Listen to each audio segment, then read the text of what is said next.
Hindi ko kailangan ng magnanakaw sa eskwelahang ito, Mrs. Reyes. Isa kang malaking kahihiyan sa propesyong ito. Ang mga salitang yon mula sa punong guro ay tila matatalim na punyal na sabay-sabay na tumarak sa dibdib ni Maris. Nanigas siya sa kinatatayuan. Ang mga daliri ay mahigpit na nakakapit sa gilid ng mesa upang hindi siya tuluyang bumagsak. Sa kanyang harapan, nakakalat ang mga dokumentong may pirma niya. Mga pirmang hindi naman siya ang gumuhit. Ngunit ngayon ay nagsisilbing ebidensya ng isang krimong hindi niya ginawa. Sa gilid ng silid, nakaupo si Clarimond, ang babaeng itinuring na niyang kapatid, ang kasangga niya sa lahat ng hirap at ginhawa sa loob ng mahabang panahon. Nakayuko si Clary. Ang mga balikat ay nanginginig tila ba umiiyak sa awa. Ngunit nang mag-angat ito ng tingin, nakita ni Maris ang isang bagay na nagpayelo sa kanyang dugo. Walang luha sa mga mata ni Clary. Sa halip, may isang mabilis at malamig na kislap ng tagumpay ang dumaan sa mukha nito bago muling nagtakip ng panyo. Clary, sabihin mo sa kanila. Nanginginig na pakiusap ni Maris. Ang kanyang boses ay halos pabulong na lamang dahil sa panunuyo ng lalamunan. Alam mong hindi ko magagawa yon. Kasama kita gabi-gabi sa pag-aayos ng pondo. Ngunit umiling lang si Clary at tumingin sa punong guro na may halong takot at lungkot. Napawang pagpapanggap lamang. Sorry Maris, sinabi ko naman sa'yo na itigil na natin to, pero hindi ka nakinig. Sabi mo kailangan mo ng pera para kay Domingo. Parang gumuho ang sahig na tinatapakan ni Maris. Ang bigat ng paratang ay dumagan sa kanyang balikat. Mas mabigat pa sa anumang pasaning dinadala niya noon. Wala siyang nagawa ng kumpiskahin ng kanyang ID at ipagtabuyan siya palabas ng institusyong pinag-alayan niya ng mahigit 15 taon ng serbisyo. Bumuhos ang ulan paglabas niya ng gate. Tila nakikisabay ang langit sa bagyong nanalasa sa kanyang kalooban. Wala siyang dalang payong. Hinayaan niyang basain ng malalamig na patak ang kanyang uniforme. Umaasang huhugasan nito ang dumi na ipinahid sa kanyang pangalan. Ang bawat hakbang niya pauwi ay mabigat. Ngunit may isang liwanag na nagbibigay sa kanya ng lakas. Si Domingo, ang kanyang asawa, ang ama ng kanyang anak. Alam niyang kilala siya nito, higit sa lahat. Alam niyang yayakapin siya nito at sasabihing aayusin nila ang lahat. Pagdating niya sa kanilang tahanan, ang pamilyar na amoy ng sinangag at tuyo ay hindi na nagbigay ng ginhawa kundi kaba. Basa at nanginginig, pinihit niya ang seradura ng pinto. Bumungad sa kanya si Domingo na nakatayo sa gitna ng sala. Sa tabi nito ay ang biyena niyang si Lola Carmen na nakaupo sa sofa na parang isang hukom na handang magbaba ng hatol. Walang pag-aalala sa mukha ng kanyang asawa, tanging purong pandidiri at galit. Dom! Humakbang si Maris palapit. Ang tubig mula sa kanyang damit ay tumutulo sa makintab na sahig. Dom, maniwala ka sa akin? Set up lang ang lahat. Si Clary. Siya ang... Hindi na niya natapos ang sasabihin ng marahas na ihagis ni Domingo ang isang folder sa kanyang paanan. Lumikha ito ng malakas na tunog nang bumagsak sa sahig at tumilapon ang mga laman nitong papel. Mga kopya ng bank transfer na nakapangalan sa kanya. Huwag mong idamay si Clary sa kabulastugan mo, Maris. Ang boses ni Domingo ay dumagundong sa buong bahay, mas malakas pa sa kulog sa labas. Tumawag siya sa akin. Umiiyak siya dahil natatakot siyang madamay sa kaso mo. Paano mo nagawa ito? Paano mo nagawang magnakaw? Hindi ako nagnakaw. Sigaw ni Maris. Ang luha ay humahalo na sa tubig ulan sa kanyang mukha. Ikaw ang asawa ko, Domingo. Ikaw dapat ang unang nakakaalam na hindi ko kayang gawin yon. Tumawa ng mapakla si Lola Carmen. Ang matanda ay tumayo at dahan-dahang lumapit. Ang bawat hakbang ay puno ng panghahamak. Sabi ko na nga ba noong una pa lang, ang dugong hampas lupa ay mananatiling hampas lupa kahit anong bihis ang gawin. Ninakawan mo na nga ang anak ko ng kinabukasan dahil sa pagpapaaral sa iyo noon. Ngayon naman ay nananakaw ka sa eskwelahan? Nakakahiya ka. Hindi totoo yan. Pagmamakaawa ni Maris, akmang hahawakan ng kamay ng biyenan, ngunit mabilis itong umiwas, na para bang may nakakahawang sakit si Maris. Lumayas ka, mariing utos ni Domingo. Ang lamig ng boses nito ay tumagos hanggang sa buto ni Maris. Nanlaki ang mga mata ni Maris. Tila tumigil ang pagtibok ng kanyang puso. Ano? Dom, bahay natin ito. Dito nakatira ang anak natin. Nasaan si Tobias? Gusto kong makita ang anak ko. Akmang papanhik si Maris sa hagdan patungo sa kwarto ni Tobias nang harangin siya ni Domingo. Hinawakan siya nito sa braso ng mahigpit, masakit, at walang pag-iingat at kinaladkad pabalik sa pinto. Wala kang karapatang lumapit sa anak ko. Anggil ni Domingo, ang muka ay halos idikit na sa mukha ni Maris. Anong sasabihin ko sa kanya? Na ang nanay niya ay isang kriminal? Na ang ipinapakain mo sa kanya ay galing sa nakaw? Hindi ko hahayaang mahawa siya sa dumi ng pagkatao mo. Domingo, parang awa mo na. Napaluhod si Maris sa sahig. Kumakapit sa binti ng asawa, ang kanyang dignidad ay tuluyan ng nawasak. Kahit dito lang ako sa sahig matulog, huwag mo akong palayasin ngayong gabi. Wala akong pupuntahan. Gusto ko lang mayakap si Tobias. Ngunit bingi ang puso ng lalaking minahal niya ng buong buhay. Sa isang malakas na puwersa, hinila ni Domingo ang isang lumang maleta na nakatago sa gilid ng hagdan. Tila kanina pa ito nakahanda at inihagis ito palabas ng nakabukas na pinto. Ang maleta ay bumagsak sa putikan. Ang tunog ng pagbagsak nito ay sumasalamin sa pagkadurog ng pag-asa ni Maris. Kasunod nito, hinawakan siya ni Domingo sa balikat at itinulak palabas sa gitna ng malakas na ulan. Huwag ka nang babalik dito hanggat hindi ka nabubulok sa kulungan. Ang huling sinabi ni Domingo bago niya marahas na isinara ang pinto. Ang tunog ng paglapat ng mabigat na kahoy at ang pagpihit ng seradura ay umalingaw-ngaw sa pandinig ni Maris. Ito ang tunog ng katapusan.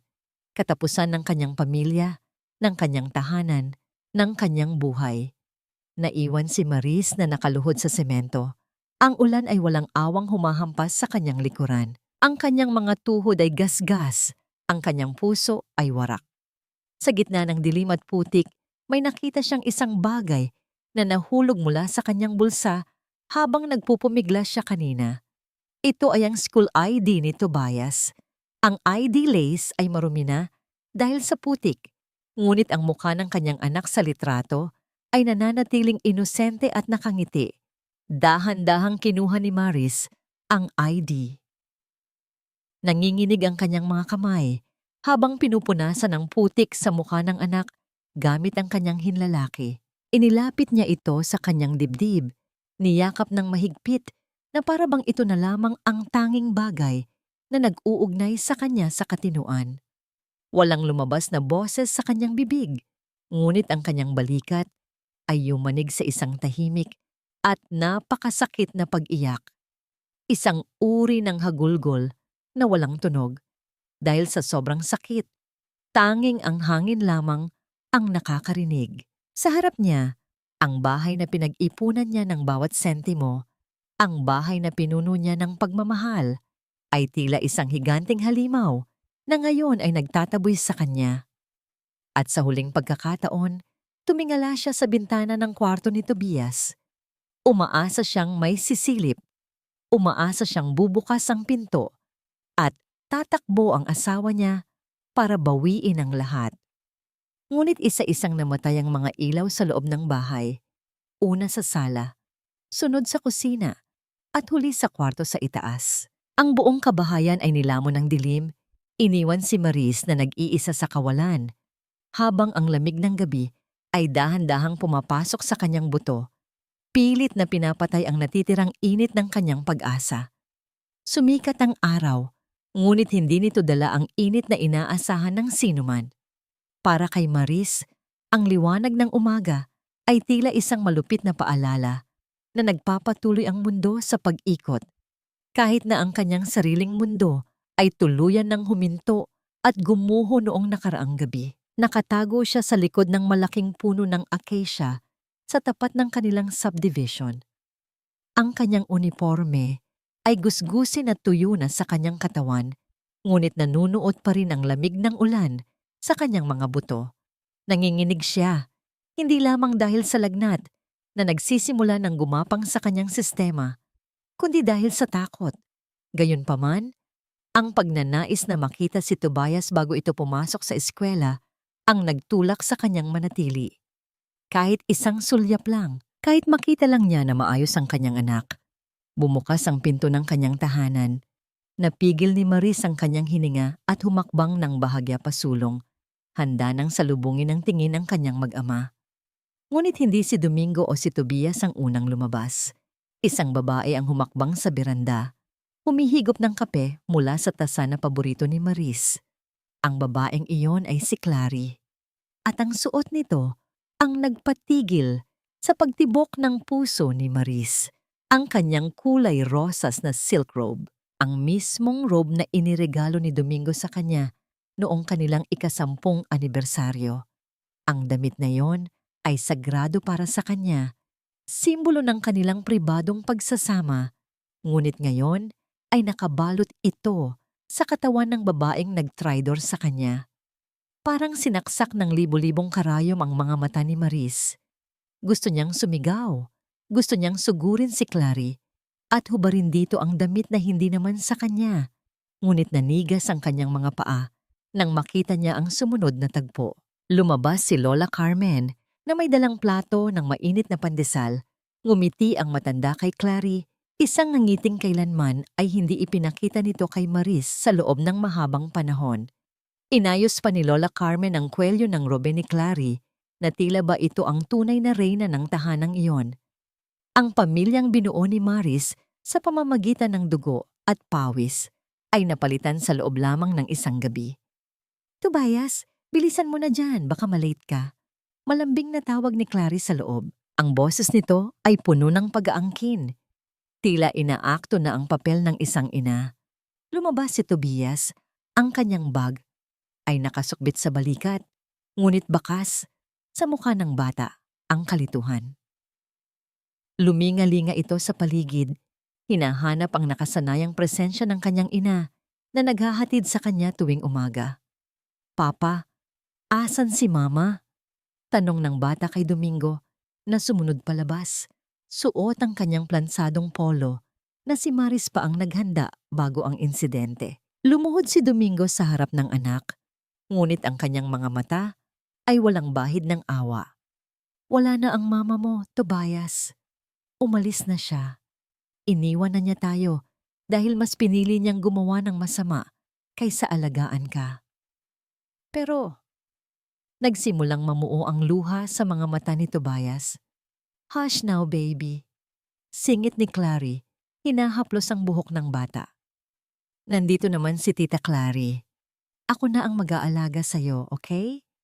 Mas masaya tayo kapag walang magnanakaw sa bahay. Sa puntong yon, naputol ang pisi ng pagtitimpi ni Maris. Tobias! Sigaw ni Maris habang tumatakbo palapit sa gate. Hindi niya alintana ang sakit ng kanyang katawan. Anak! Huwag kang maniwala sa kanila. Napatingin ang lahat sa kanya. Nakita niya ang gulat sa mata ni Tobias at ang mabilis na hakbang ng bata palapit sa gate. Mama! Ngunit bago pa man maabot ni Tobias ang gate, hinablot siya ni Domingo pabalik. Hinarang ni Domingo ang kanyang sarili sa pagitan ng mag-ina. Ang kanyang mukha ay puno ng puot. Ang kapal din ng mukha mong bumalik dito. Asik ni Domingo, ang boses ay mababa, ngunit puno ng banta. Domingo! Ibigay mo sa akin ang anak ko.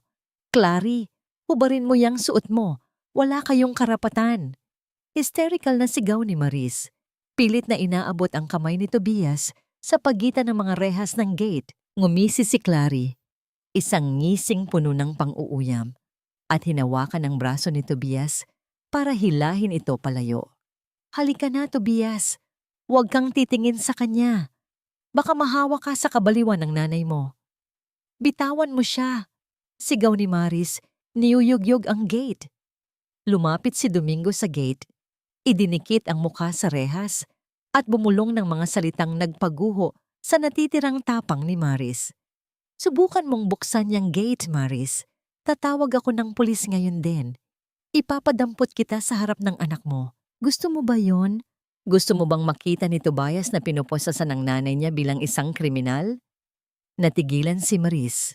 Ang imahe ng kanyang sarili na kinakaladkad ng mga pulis habang umiiyak si Tobias ay sapat na para paralisahin siya. Ang takot na masira ang tingin ng anak sa kanya ay mas matimbang kaysa sa kanyang sariling kagustuhan. Umalis ka na bago ko patotohanin ang sinabi ko. Dagdag ni Domingo, bago siya tumalikod at akbayan si Clary at Tobias, papasok sa sasakyan, naiwan si Maris na nakakapit sa malamig na bakal ng gate habang pinapanood ang sasakyan na lumayo. Ang kanyang anak ay nakadungaw sa bintana, umiiyak, habang unti-unting lumiliit ang imahe nito hanggang sa tuluyan ng mawala sa paningin. Wala siyang nagawa kundi ang tumakbo. Tumakbo siya palayo sa lugar na yon, palayo sa sakit, palayo sa katotohanang pinalitan na siya. Nakarating siya sa isang makipot na eskinita sa kabilang bayan. Dito, ang amoy ng kanal at tuyong isda ay humahalo sa hangin. Pumasok siya sa isang boarding house na ang dingding ay gawa sa manipis na plywood.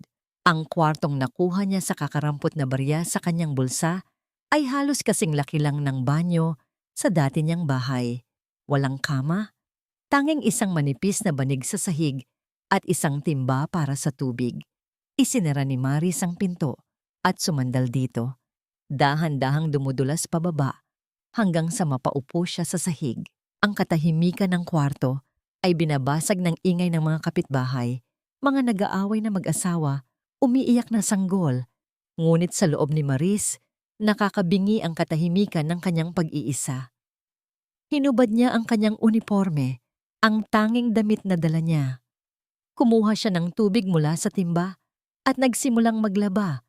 Ang tubig ay malamig sa kanyang mga kamay na puno ng gasgas, ngunit patuloy lang siya sa pagkuskos, kusot, banlaw, kusot, banlaw. Paulit-ulit niyang kinukusot ang tela na tila ba sinusubukan niyang tanggalin hindi lang ang dumi, kundi pati ang alaala ng haplos ni Domingo, ang tingin ni Clary at ang luha ni Tobias.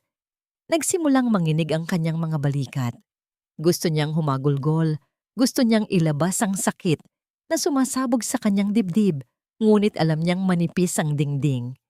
Ayaw niyang marinig siya ng iba. Ayaw niyang kaawaan siya ng mga estranghero, kaya't kinuha niya ang basang damit at idiniin ito sa kanyang mukha. Kinagat niya ang tela nang mariin upang pigilan ang pagkawala ng kanyang boses. Ang kanyang mga luha ay humalo sa tubig ng sabon. Ang kanyang katawan ay yumayanig sa tindi ng pagpigil. Ang bawat hikbi ay masakit sa lalamunan. Parang nilulunok niya ang mga bubog ng sarili niyang puso.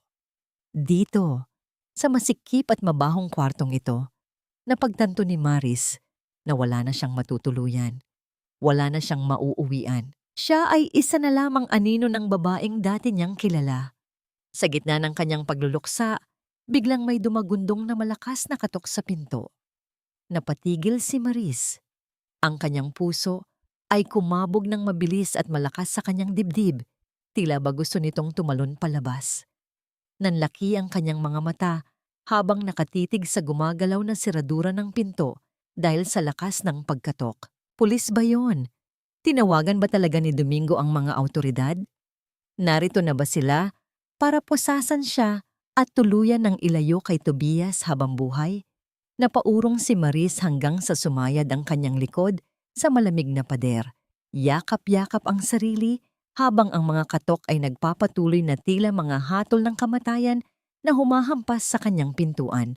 Ang sunod-sunod na paghampas ng kamao sa manipis na plywood ng pinto ay yumanig sa buong silid, kasabay ng pagyanig ng dibdib ni Maris sa takot. Inakala niyang mga pulis na ang naroon upang dakpin siya. Ngunit nang dahan-dahan niyang pihitin ang seradura at buksan ang pinto ng bahagya, bumungad sa kanya ang masangsang na amoy ng sigarilyo at ang matalim na tingin ng may-ari ng boarding house. Hindi mga posas ang dala nito, kundi isang naniningil na palad. Mrs. Reyes, akala mo ba charity ito? Ang matinis na boses ng ginang ay tila gumagaralgal sa hangin. Nabalitaan ko ang nangyari sa'yo sa school. Kalat na sa palengke. Magnanakaw ka raw? Nako, ayokong madamay ang paupahan ko sa mga ganyang iskandalo. Kung gusto mong manatili dito ngayong gabi, magbayad ka ng 1 month advance. Ngayon din, napalunok si Maris ng laway na tila naging tinik sa kanyang lalamunan. Ang natitirang pera sa kanyang bulsa ay sapat lamang sana para sa pagkain ng ilang araw, ngunit ang takot na matulog sa kalsada ay mas matimbang. Nanginginig ang kanyang mga kamay habang dinudukot ang mga gusgusin at nilukot na perang papel. Inabot niya ito sa ginang na mabilis namang hinablot ang pera na tila nandidiri sa kamay ni Maris. Kulang pa to ng 500 pero sige, pagbibigyan kita hanggang bukas, sabi ng ginang bago nito padabog na isinara ang pinto sa mukha ni Maris. Naiwan si Maris sa loob, ligtas nga mula sa ulan, ngunit ninakawan naman ng dignidad at ng huling sentimo na sana ay panawid gutom niya. Kinabukasan, sinubukan ni Maris na ibangon ang kanyang sarili. Naglakad siya sa ilalim ng tirik na araw, suot ang tanging maayos na blusa na naitago niya sa ilalim ng kanyang bag. Ang bawat hakbang niya ay mabigat. Dala ang pag-asang makahanap ng kahit anong trabaho, tutor, tagahugas ng plato, o kahit tagalinis ng bahay. Ngunit ang balita ay mabilis na kumalat na parang lason sa isang maliit na bayan. Sa bawat tutorial center na kanyang pinasukan, ang mga ngiti ng mga receptionist ay agad na naglalaho sa sandaling mabasa ang kanyang pangalan sa resume. Ang mga bulungan ng mga empleyado ay tila mga bubuyog na umuugong sa kanyang paligid. "Sorry, Mrs. Reyes, full slot na kami," ang sabi ng isang may-ari ng center, kahit na nakapaskil sa labas ang malaking karatula na hiring now. Sa isang karinderya kung saan siya nag-apply bilang tagahugas, tiningnan siya ng may-ari mula ulo hanggang paa. "Di ba ikaw yung teacher na nagnakaw sa pondo ng eskwelahan? Pasensya na. Baka mawalan din ako ng kita kapag nandito ka." Ing bawat pagtanggi ay tila isang sampal na paulit-ulit na dumudurog sa kanyang pagkatao. Pagpatak ng dapit hapon, ang gutom ay nagsimula ng kumuyom sa kanyang sikmura. Isang pisikal na sakit na sumasabay sa hapdi ng kanyang mga paang tadtad ng paltos. Napadpad siya sa isang pampublikong parke. Naupo siya sa isang lumang sementadong bangko sa ilalim ng puno ng nara. Sa di kalayuan, nakita niya ang mga pamilyang nagpipiknik, mga batang tumatakbo at tumatawa, mga inang naghahanda ng merienda, mga amang karga ang kanilang mga anak. Ang tanawin ng kaligayahan ng iba ay lalong nagpadiin sa kanyang pag-iisa.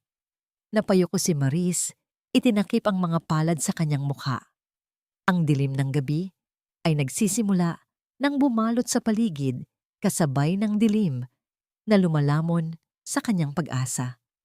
Wala na siyang asawa, wala na siyang anak, wala na siyang trabaho, at ngayon ay wala na rin siyang dangal. "Maris?"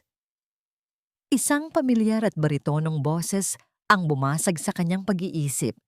Dahan-dahang nag-angat ng tingin si Maris. Sa harap niya, nakatayo ang isang lalaking nakasuot ng simpleng polo barong na nakatupi ang manggas. Ang mukha nito ay pamilyar. Mga matang may talino, ngunit walang halong panghuhusga. Si Roderico Avellanosa. Attorney Roderico Avellanosa. Ang dati niyang kaklase noong kolehiyo na tahimik lang noon sa sulok. Ngunit ngayon ay isa ng tinitingalang abogado. Hindi nagsalita si Maris. Ang hiya ay biglang bumugso sa kanyang dibdib. Gusto niyang tumakbo, gusto niyang magtago, ngunit masyado nang pagod ang kanyang katawan. Sa halip na magtanong ng kung ano-ano, tahimik na umupo si Roderico sa kabilang dulo ng bangko. Nag-iwan ito ng sapat na distansya, isang espasyo ng respeto na nagpapahiwatig na hindi siya naroon para manakot o manduhan si Maris. Inabot ni Roderico ang isang paper cup na umuusok pa at isang supot ng tinapay. Mainit pa to. Galing ako sa meeting malapit dito, nakita kita. Sabi ni Roderico sa natural na tono. Tila ba nagkita lang sila sa isang reunion at hindi sa gitna ng trahedya ni Maris. Tinitigan lang ni Maris ang kape. Ang init na nagmumula sa tasa ay tila tumatawag sa kanyang nanlalamig na mga kamay.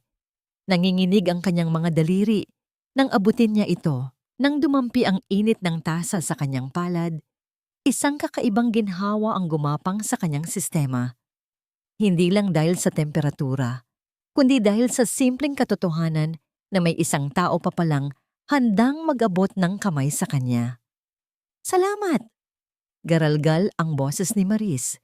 Ito ang unang beses na nagsalita siya buong araw na hindi humihingi ng paumanhin o nagmamakaawa. Nabalitaan ko ang kaso, may nang sabi ni Roderico habang nakatingin sa malayo. Binibigyan si Maris ng privacy habang kumakain ito ng mabilis dahil sa gutom. Isang malaking kalokohan. Kilala kita, Maris. Mula pa noong college, ikaw na ang taga-ingat ng pondo ng org natin. Ni isang sentimo, hindi nawala. Hindi nagbabago ang core ng isang tao ng basta-basta. Napahinto si Maris sa panguya. Ang mga luha na kanina pa niya pinipigilan ay muling naglandas sa kanyang mga pisngi. Ang marinig ang mga salitang kilala kita mula sa ibang tao, sa panahong pati ang sarili niyang asawa ay itinakwil siya, ay parang isang balsamo sa kanyang sugat. Wala akong pambayad sa abogado, Rod. Bulong ni Maris, ang boses ay basag. Wala na akong lahat, pati anak ko. Kinuha nila. Humarap si Roderico sa kanya. Sa ilalim ng poste ng ilaw, kitang-kita ni Maris ang sinseridad sa mga mata nito. Walang halong awa, kundi purong determinasyon. Hindi ko kailangan ng bayad mo, Maris. Ang kailangan ko ay ang tapang mo. Seryosong sagot ni Roderico. Dahil handa akong ilaban ang kaso mo. Pro bono. Ibabalik natin ang pangalan mo at ibabalik natin si Tobias sa'yo. Umiling si Maris puno ng takot. Paano? Hawak nila ang lahat ng ebidensya. Ang pirma ko, nandoon ang pirma ko sa mga dokumento. May dinukot si Roderico sa kanyang leather briefcase, isang brown envelope.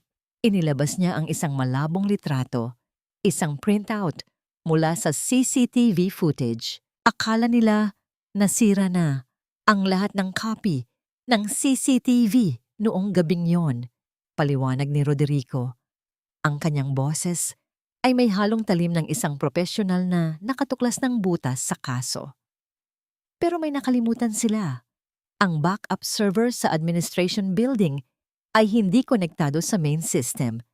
Nakuha ko ito kanina bago pa nila mapansin. Inilapit niya ang litrato kay Maris. Sa malabong imahe, makikita ang pinto ng opisina ni Maris. Ang timestamp ay 11:00 ng gabi, ang oras kung kailan nangyari ang umano'y transaction. Hindi ikaw ang huling lumabas ng opisina noong gabing iyon, Maris. Madiing sabi ni Roderico, ang kanyang daliri ay nakaturo sa anino ng isang tao sa litrato. Nanlaki ang mga mata ni Maris. Kahit malabo ang kuha, kilalang-kilala niya ang hugis ng katawan at ang pamilyar na bag na nakasukbit sa balikat ng taong nasa litrato. Ang bag na yon ay regalo niya mismo noong nakaraang Pasko. Ang taong huling lumabas sa opisina, kung saan nawala ang pera, ay walang iba, kundi ang kanyang matalik na kaibigan, si Clary. Sa loob ng isang mamahaling toy store sa gitna ng lungsod, ang liwanag mula sa mga fluorescent lights ay tila nakakasilaw na pilit na nagkukubli sa anumang anino ng lungkot. Puno ang paligid ng mga mamahaling laruan, mga robot na kumikislap, mga kotseng di-remote control na humuhuni sa sahig, at mga video game na naglalabas ng masasayang musika. Dito dinala ni na Domingo at Clary si Tobias. Hawak ni Tobias ang isang malaking kahon ng robot, ngunit ang kanyang mga mata ay walang buhay. Nakatingin lamang siya sa kawalan, tila hinahanap ang pamilyar na init ng yakap ng kanyang ina sa gitna ng malamig na aircon ng mall. Lumuhod si Clary sa harap ng bata. Inaayos ang kwelyo nito habang suot ang isang nangiting puno ng tamis ngunit walang init. You like that, di ba baby? Malambing na tanong ni Clary. See? I told you masaya kasama si Tita Clary at si Papa. We can buy you anything. Tumango ng marahan si Tobias, ngunit ang kanyang boses ay mahina at garalgal. Opo, pero tita, kailan po uuwi si Mama? Sabi niya, tutulungan niya ako sa assignment ko. Nagkatinginan si Domingo at Clary. Isang makahulugang tingin ang ipinalit ni Clary bago muling ibinalik ang atensyon sa bata. Hinawakan niya ang magkabilang pisngi ni Tobias at tinitigan ito ng diretso sa mata. Tobias, listen to me. Seryosong sabi ni Clary. Ang tono ay tila nagtuturo ng isang mahalagang leksyon. Umalis si Mama mo dahil may ginawa siyang bad. Alam mo ba kung bakit? Kasi mas gusto niya ang pera kaysa sayo. Iniwan ka niya para sa pera. Hindi po totoo yan. Bulong ni Tobias, ang luha ay nagsisimulang mamuo. Totoo yon, anak. Singit ni Domingo, na nakatayo sa likuran nila. Ang kanyang boses ay malamig at walang emosyon. Kung mahal ka niya, hindi siya magnanakaw. Kung mahal ka niya, hindi siya aalis. Buti na lang nandito si Tita Clary mo. Siya ang tunay na nagmamahal sa'yo. Ang mga salitang yon ay tila lason na dahan-dahang gumagapang sa isipan ng isang inosenteng bata. Unti-unting yumuko si Tobias, ang kanyang maliit na puso ay nilalamon ng pagdududa at sakit na itinanim ng sarili niyang ama. Samantala, sa labas ng gate ng eskwelahan ni Tobias, nakatayo si Maris sa ilalim ng matirik na araw. Tagaktak ang pawis sa kanyang noo, at ang kanyang suot na damit ay luma at kupas. Malayo sa kagalang-galang na uniforme ng guro na dati niyang suot. Ngunit sa kanyang mga kamay, mahigpit niyang yakap ang isang plastic container na nakabalot sa lumang dyaryo. Nagising siya ng maaga, gumastos ng huling barya para bumili ng karne at tuyo. Niluto niya ang paboritong adobo ni Tobias, yung medyo tuyo at maraming bawang, gaya ng gusto ng anak niya. Ito lang ang kaya niyang ibigay ngayon. Ito lang ang paraan niya para iparamdam na hindi niya ito nakalimutan. Nang tumunog ang bell ng eskwelahan, isang matinis na hudyat na nagpalabas sa mga mag-aaral, napaunat ng leeg si Maris. Ang kanyang puso ay kumakabog ng mabilis sa kanyang dibdib, sabik at takot na magkahalo. Maya-maya, nakita niya ito. Si Tobias, naglalakad ng nakayuko, bit-bit ang bag na tila napakabigat para sa maliit nitong katawan. Tobias! Tawag ni Maris. Ang kanyang boses ay basag sa emosyon. Napalingon ang bata. Nanlaki ang mga mata nito nang makita ang ina. May isang sandali ng purong pananabik sa mukha ni Tobias. Akmang hahakbang ito palapit sa ina. Ang kanyang maliit na kamay ay nakaunat sa hangin, ngunit bigla itong natigilan. Ang mga salitang itinanim ni Clary at Domingo sa kanyang isipan ay tila mga kadenang humila sa kanya pabalik. Nakita ni Maris ang pagbabago sa ekspresyon ng anak. Mula sa tuwa ay naging takot at pagdududa. Bago pa man makalapit si Maris ng tuluyan, isang anino ang humarang sa pagitan nila. Si Clary. Nakasuot ito ng mamahaling salamin at damit na amoy pabango. Isang malaking kaibahan sa amoy araw na suot ni Maris. Mabilis na hinawakan ni Clary ang balikat ni Tobias, hinihila ito palapit sa kanyang sarili na parang isang inang nagpoprotekta sa anak mula sa isang halimaw. Anong ginagawa mo dito, Maris? Mataray na tanong ni Clary. Ang boses ay sapat lang para marinig ng mga nasa paligid. Hindi ba sinabi na ni Domingo na lumayo ka na? Gusto ko lang ibigay ito. Nanginginig na sagot ni Maris. Iniabot ang plastic na lalagyan ng adobo. Paborito niya to, Clary. Alam mong hindi siya kumakain ng tanghalian kapag hindi ako ang nagluto. Tiningnan ni Clary ang lalagyan na parang isang basahan. Ngumisi ito ng mapakla. Sa tingin mo ba ipapakain ko sa bata yan? Galing sa'yo? Baka kung ano pang dumi o lason ang inilagay mo dyan. Magnanakaw ka na nga. Baka mamamatay tao ka pa. Sa isang mabilis na galaw ng kamay ni Clary, tinabig nito ang lalagyan na hawak ni Maris. Bumagsak ang plastik sa semento. Bumukas ang takip nito at tumapon ang laman. Ang maitim na sabaw ng adobo, ang mga piraso ng karne at bawang na pinaghirapang lutuin ni Maris kaninang madaling araw ay kumalat sa maruming kalsada. Ang amoy ng ulam ay humalo sa alikabok ng lansangan. Napatulala si Maris sa natapong pagkain. Parang ang puso niya ang itinapon at niyurakan sa semento. Mama, hikbi ni Tobias, nakatingin sa natapong ulam. Huwag mong tingnan yan, Tobias. Marumi yan. Mabilis na sabi ni Clary at hinila ang mukha ng bata palayo. Pagkatapos ay lumingon ito sa guard na nakabantay sa gate. Kuya, paalisin niyo nga ang babaeng ito. Binabagabag niya ang anak ko. Delikado siya. Agad na lumapit ang gwardya. Ang mukha ay seryoso at may halong banta. Hinawakan nito si Maris sa braso at pilit na inilayo. Mrs., umalis na po kayo bago pa kami tumawag ng pulis. Utos ng gwardya. Anak ko yan, Tobias. Sigaw ni Maris habang hinihila siya palayo. Ang kanyang mga paa ay kumakayod sa aspalto.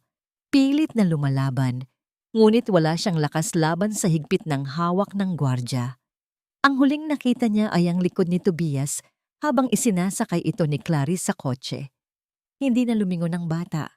Tuluyan na itong nilamon ng takot at kasinungalingan. Nang makaalis na ang sasakyan at bitawan na siya ng gwardya, naiwan si Maris na nag-iisa sa tapat ng gate.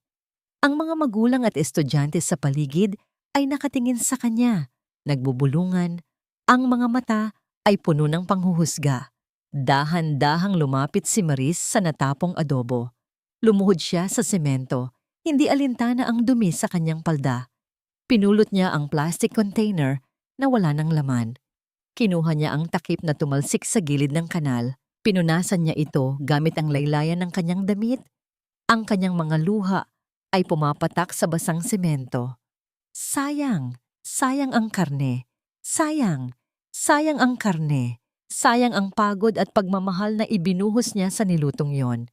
Nanginginig ang mga daliri ni Maris habang isinasara ang takip ng plastic container na ngayon ay wala ng laman, kundi mantika at alikabok. Yakap-yakap niya ito sa kanyang dibdib na para bang isang kayamanan. Kahit na ang totoo ay basura na lamang ito sa paningin ng iba. Tumayo siya ng dahan-dahan. Ang kanyang tuhod ay mahina at ang kanyang paningin ay nanlalabo dahil sa luhang pilit niyang pinipigilan. Ang mga mata ng mga tao sa paligid, mga magulang na naghihintay, mga estudyante, mga tindero, ay nakapako sa kanya. Ang kanilang mga bulungan ay tila mga insektong gumagapang sa kanyang balat. Ngunit wala na siyang pakiramdam. Ang sakit ng pagtatakwil ng sariling anak ay namanhid na sa kanyang buong pagkatao. Naglakad siya pabalik sa boarding house. Ang init ng sementadong kalsada ay tumatagos sa manipis na suwelas ng kanyang tsinelas, ngunit mas mainit ang hapdi sa kanyang puso. Ang bawat hakbang ay mabigat. Dala ang imahe ng likod ni Tobias na lumalayo sa kanya. Ang batang tinuruan niyang lumakad, ngunit ngayon ay tinuturuan siyang kalimutan. Pagdating niya sa kanyang tinutuluyan, naabutan niya ang may-ari ng bahay na naghihintay sa harap ng kanyang pinto. Hindi ito naniningil ngayon. Sa halip may hawak itong isang puting sobre na may opisyal na selyo. May naghatid nito kanina. Galing daw sa korte. Sabi ng ginang. Ang boses ay may halong kuryosidad at awa. Iniabot ang sulat kay Maris. Tinanggap ito ni Maris. Ang papel ay makapal at formal. Ang kanyang pangalan ay nakasulat sa makinilyadong letra. Maris Santillan Reyes.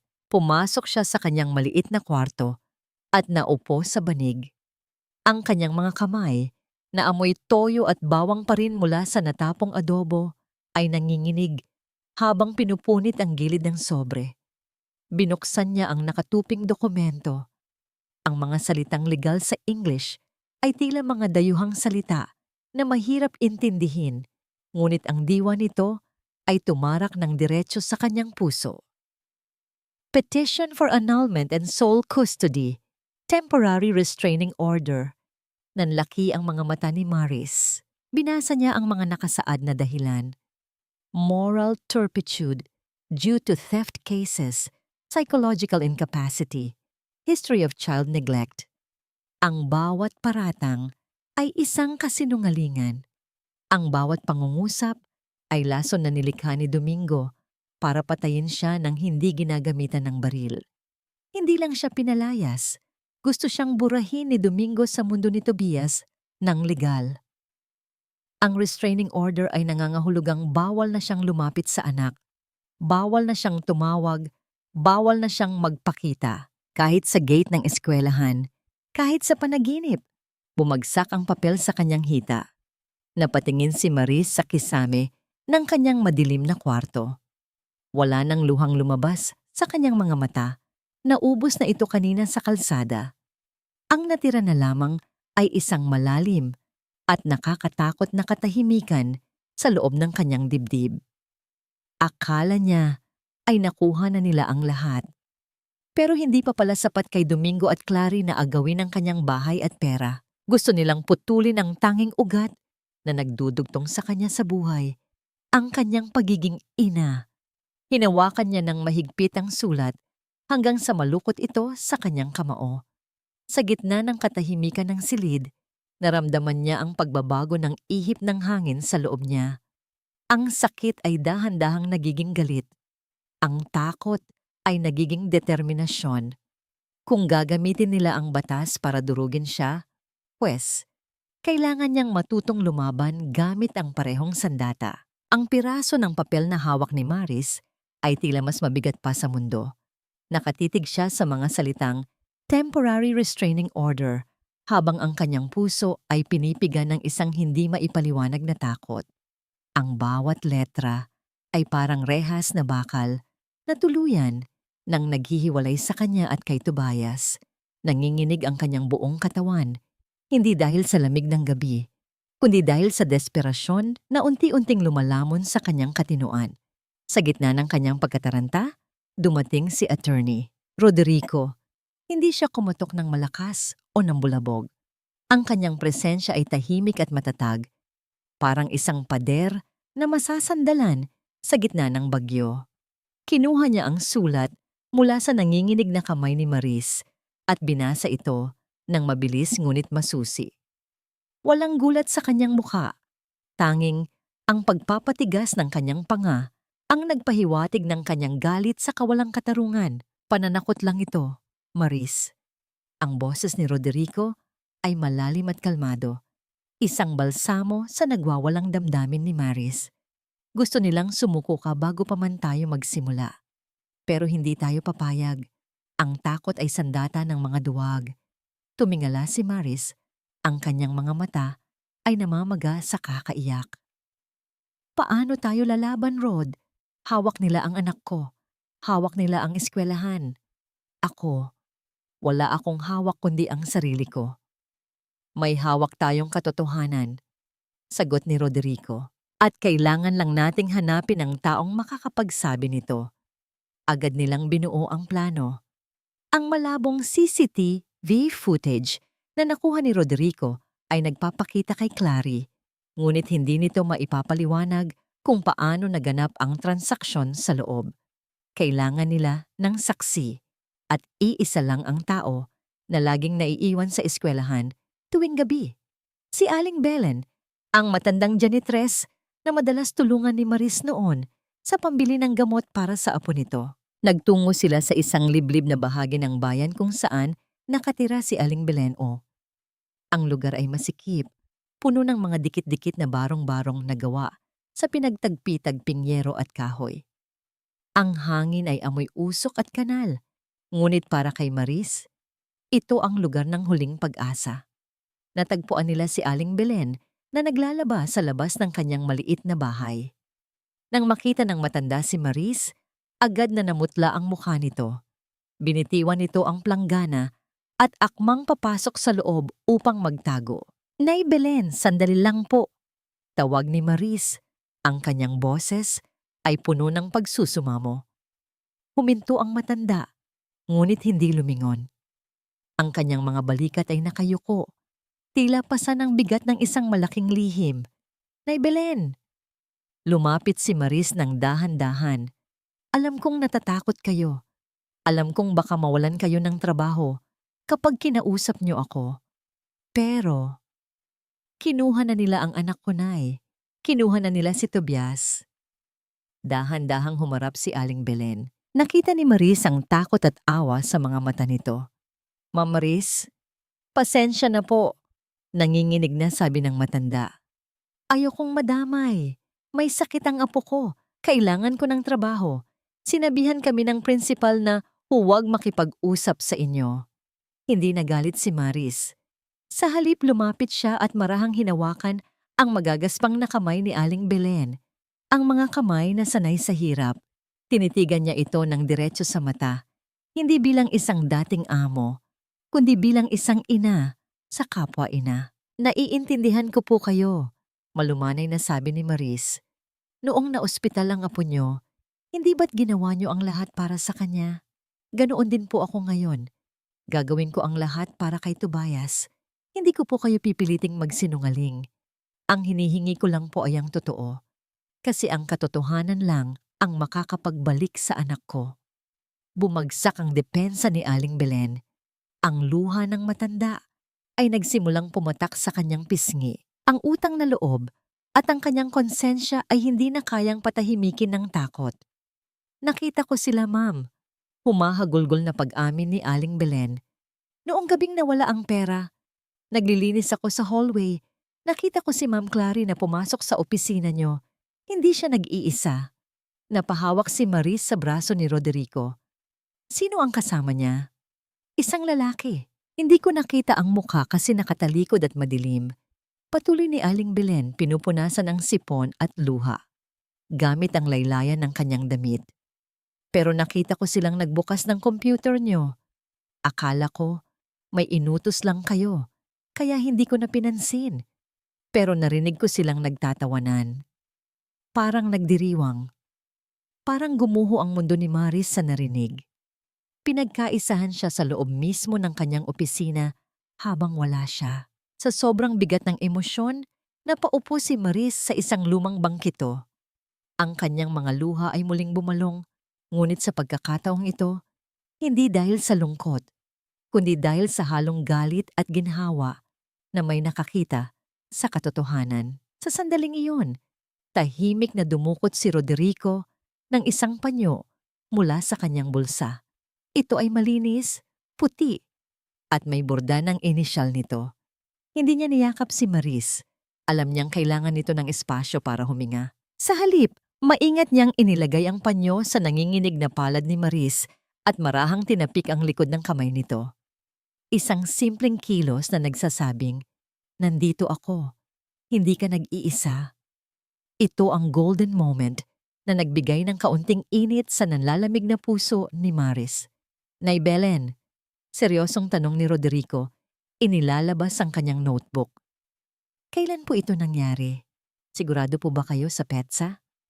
Tumango si Aling Belen at pumasok sandali sa loob ng bahay. Paglabas niya, may dala itong isang maliit at lumang kwaderno, ang kanyang personal na logbook, kung saan inililista niya ang kanyang mga overtime para hindi siya dayain sa sweldo.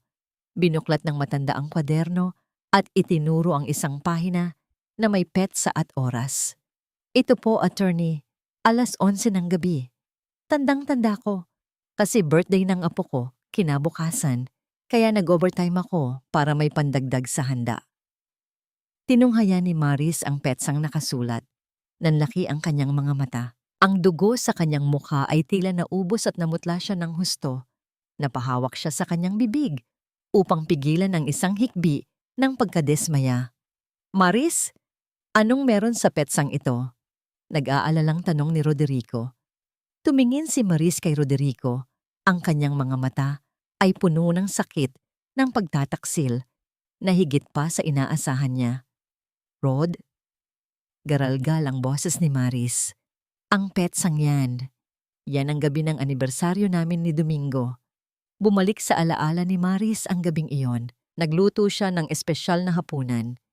Naghintay siya hanggang madaling araw. Umuwi si Domingo, na pagod, amoy alak, at sinabing nagkaroon sila ng emergency meeting sa opisina at kinailangang mag-overtime kasama ang mga boss. Pero ang totoo, kasama nito si Clary sa opisina niya.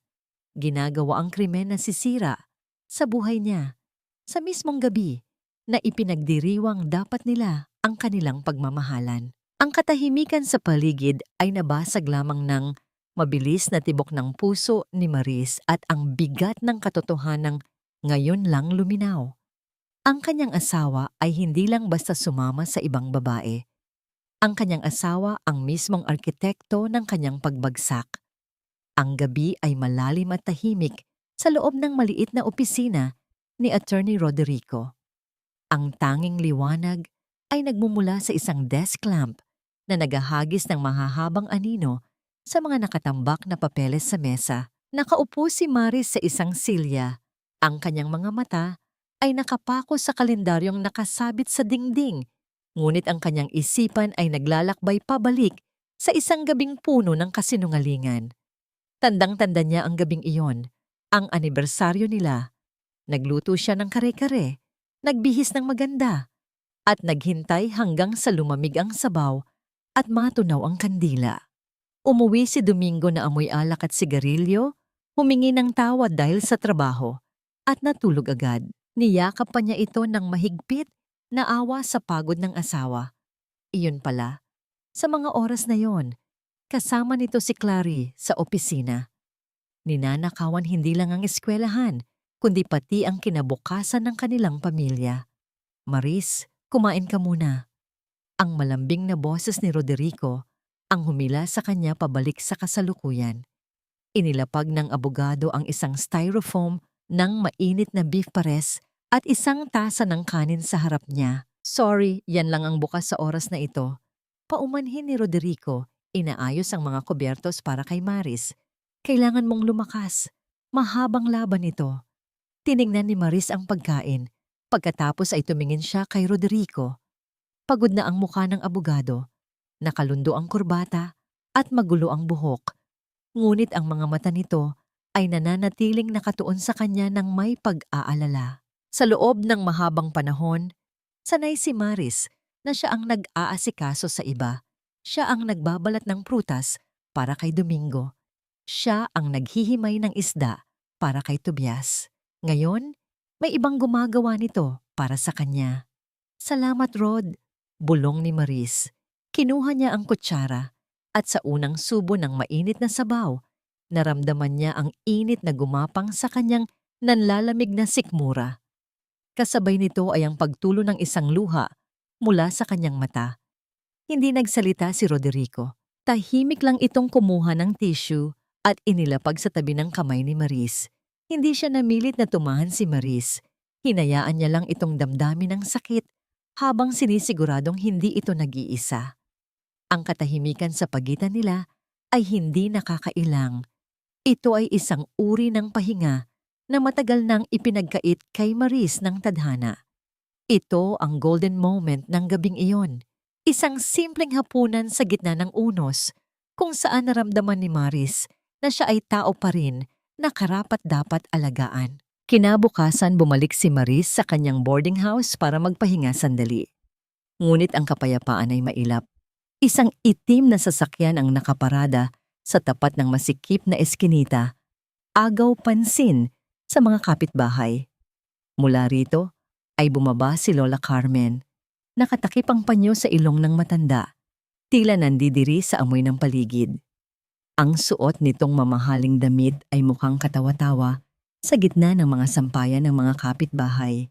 Pumasok si Lola Carmen sa kwarto ni Maris nang walang pasabi. Tiningnan niya ang manipis na banig at ang timba sa sulok ng may halong awa at panghahamak. Dito ka talaga nakatira?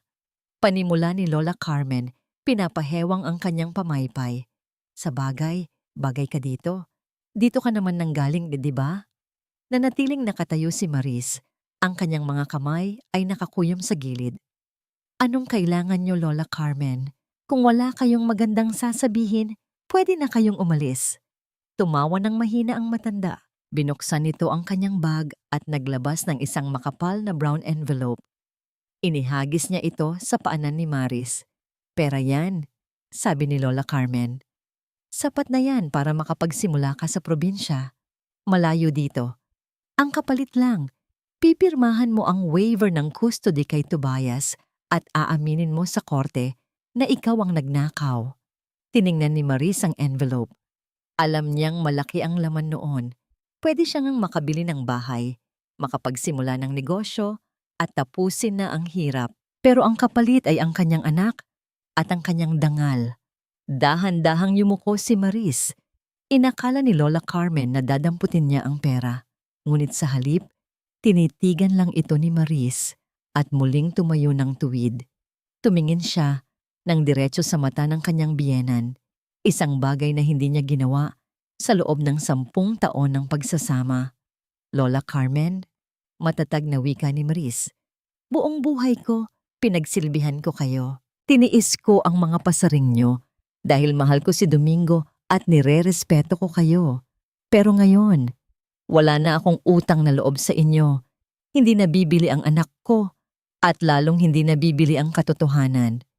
Ang kapal ng mukha mo! Asik ni Lola Carmen, namumula ang mukha sa galit. Hampas lupa ka na nga, matigas pa ang ulo mo. Mamatay kang dilat sa gutom. Umalis na po kayo. Maring utos ni Maris binubuksan ang pinto. Padabog na lumabas si Lola Carmen.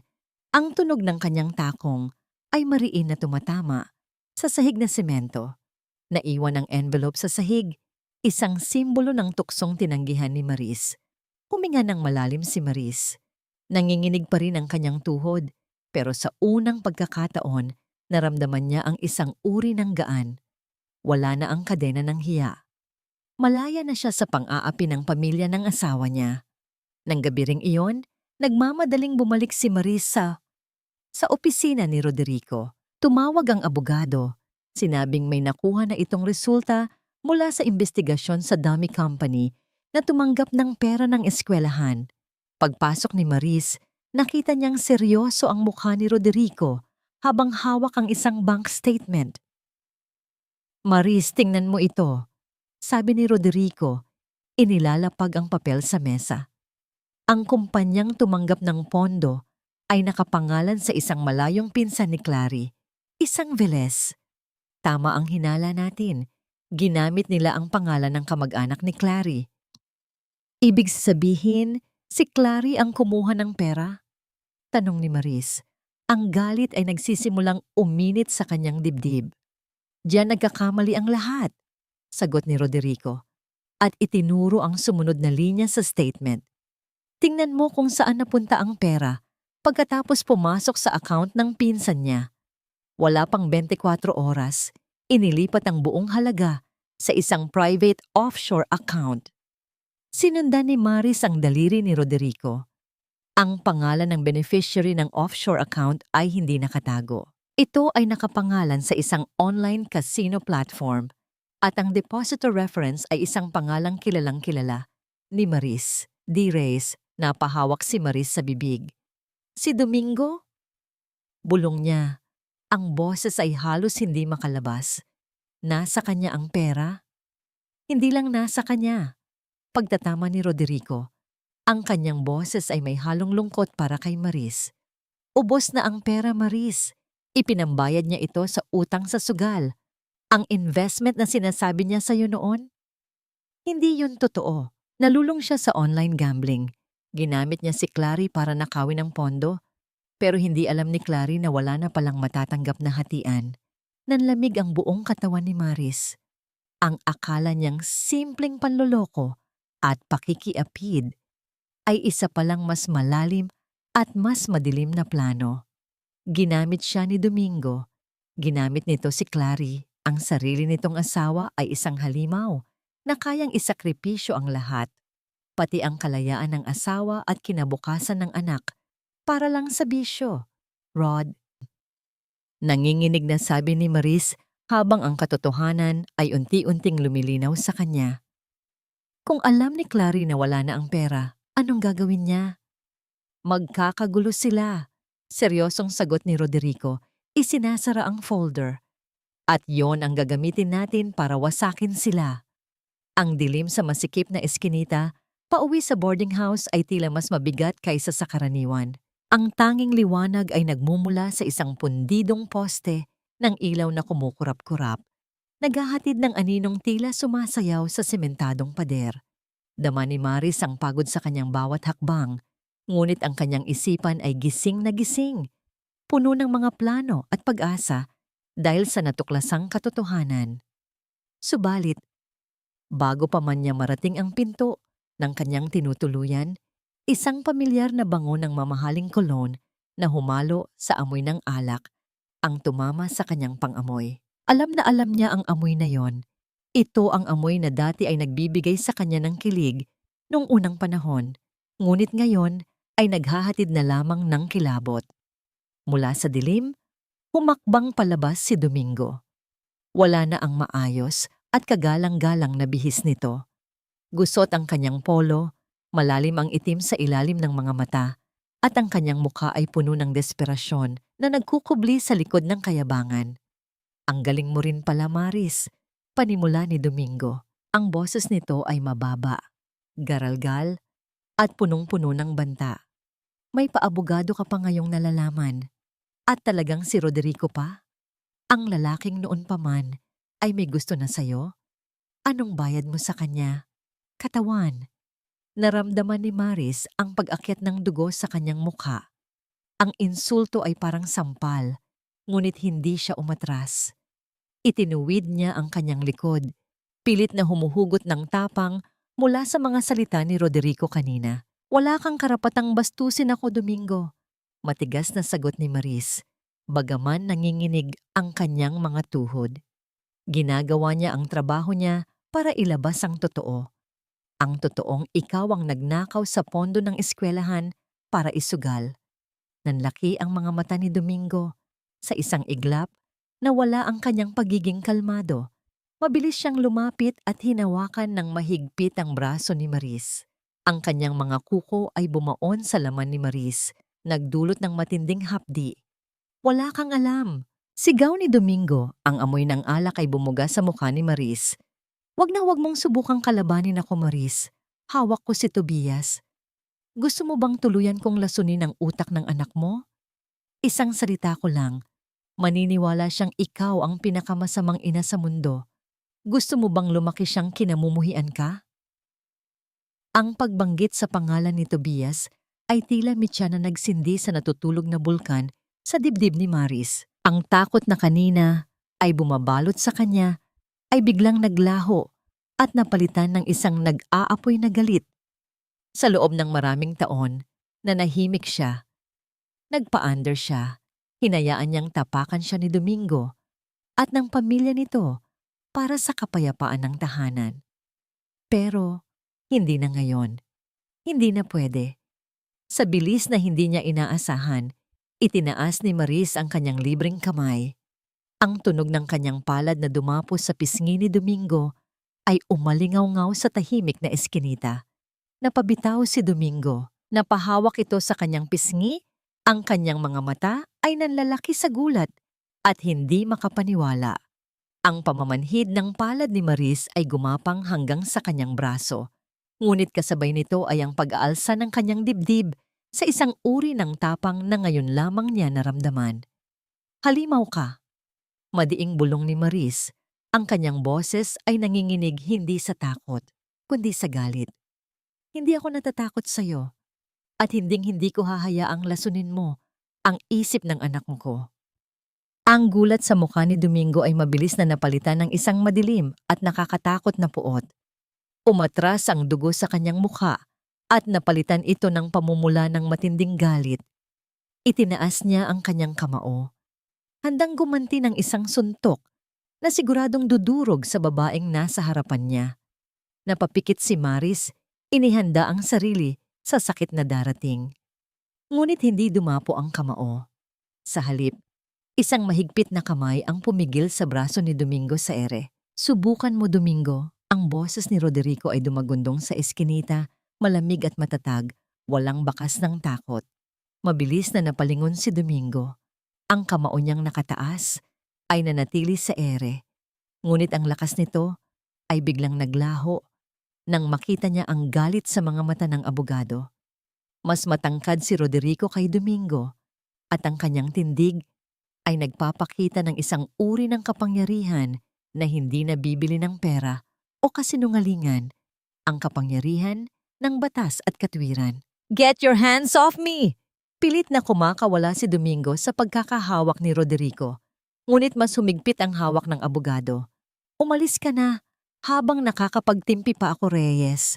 O gusto mong dagdagan ko ng kasong physical assault at attempted battery ang mga kaso mo?" Ang bawat salitang legal na binigkas ni Roderico ay tila mga suntok na tumama sa kayabangan ni Domingo. Alam niyang talo na siya sa pagkakataong ito. Marahas niyang hinila ang kanyang braso. Binitawan ang mga salitang puno ng lason. "Hindi pa tayo tapos," sigaw ni Domingo habang umaatras papunta sa dilim. "Hindi niyo alam kung sino ang kinakalaban niyo." Nang tuluyan nang mawala si Domingo sa kadiliman, saka lamang bumagsak ang tapang na ipinakita ni Maris.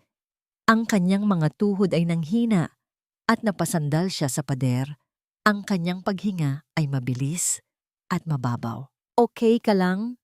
tanong ni Roderico, lumalapit ng may pag-aalala.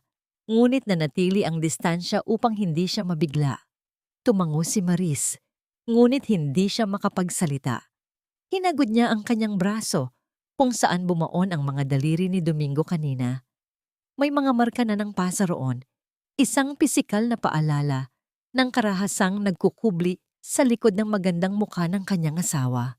Tahimik na inalalayan ni Roderico si Maris hanggang sa makarating sila sa pinto ng kanyang kwarto. "Magpahinga ka na, Maris," mahinang sabi ng abogado.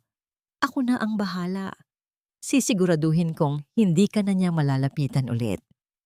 Tumangulang ulit si Maris, nagpasalamat sa pamamagitan ng isang tingin at pumasok sa loob.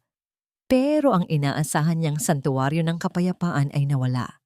Bumungad sa kanya ang isang magulong silid. Ang kanyang mga damit na nakatupi sa isang kahon ay nakakalat sa sahig.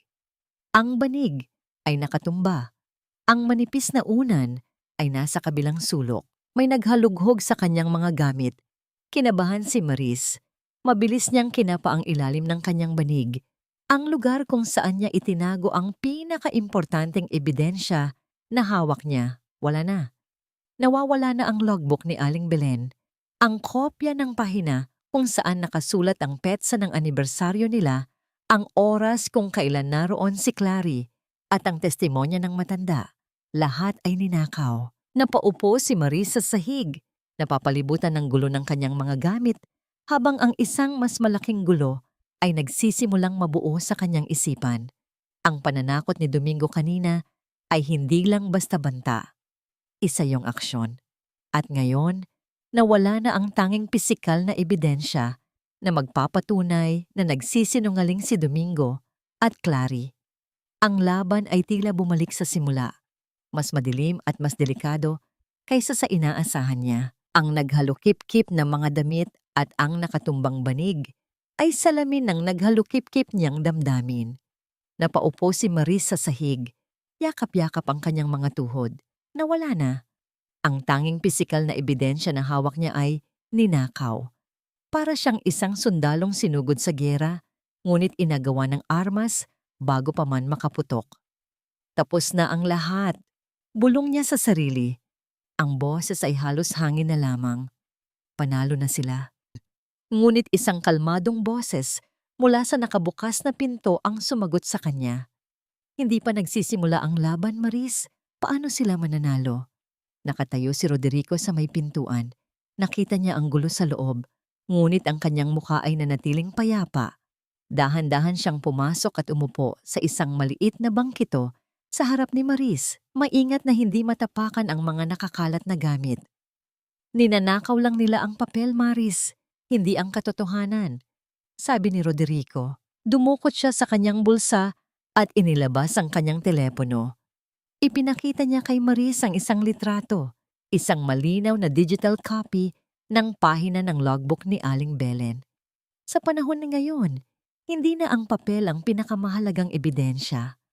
Ang mahalaga ay ang kopya nito na nasa cloud. Ligtas ito. Walang makakakuha. Isang munting kislap ng pag-asa ang sumilay sa mga mata ni Maris. Napatingin siya sa abogado. Ang paghanga ay nababakas sa kanyang mukha. Laging isang hakbang sa unahan si Roderico. Pero kailangan pa rin natin ng huling piraso. Seryosong dagdag ni Roderico. Ang digital signature. Ang mismong bakas na magpapatunay na si Domingo ang nag-aproba sa pekeng transaksyon mula sa computer ng eskwelahan at hahanapin natin yon. Sa kabilang banda, sa bahay na dating paraiso ni Maris, ang hangin ay mabigat at puno ng lason. Wala na ang masayang tawanan at pagpapanggap. Ang namamayani na lamang ay ang katahimikang binabasag ng galit. Nakaupo si Clarice sa harap ng vanity mirror, naglalagay ng mamahaling lipstick. Ngunit ang kanyang mga kamay ay mariinang pagkakahawak. Si Domingo ay palakad-lakad sa kwarto, gulong-gulo ang buhok at namumula ang mga mata. "I need more money, Clary." Halos pasigaw na, sabi ni Domingo.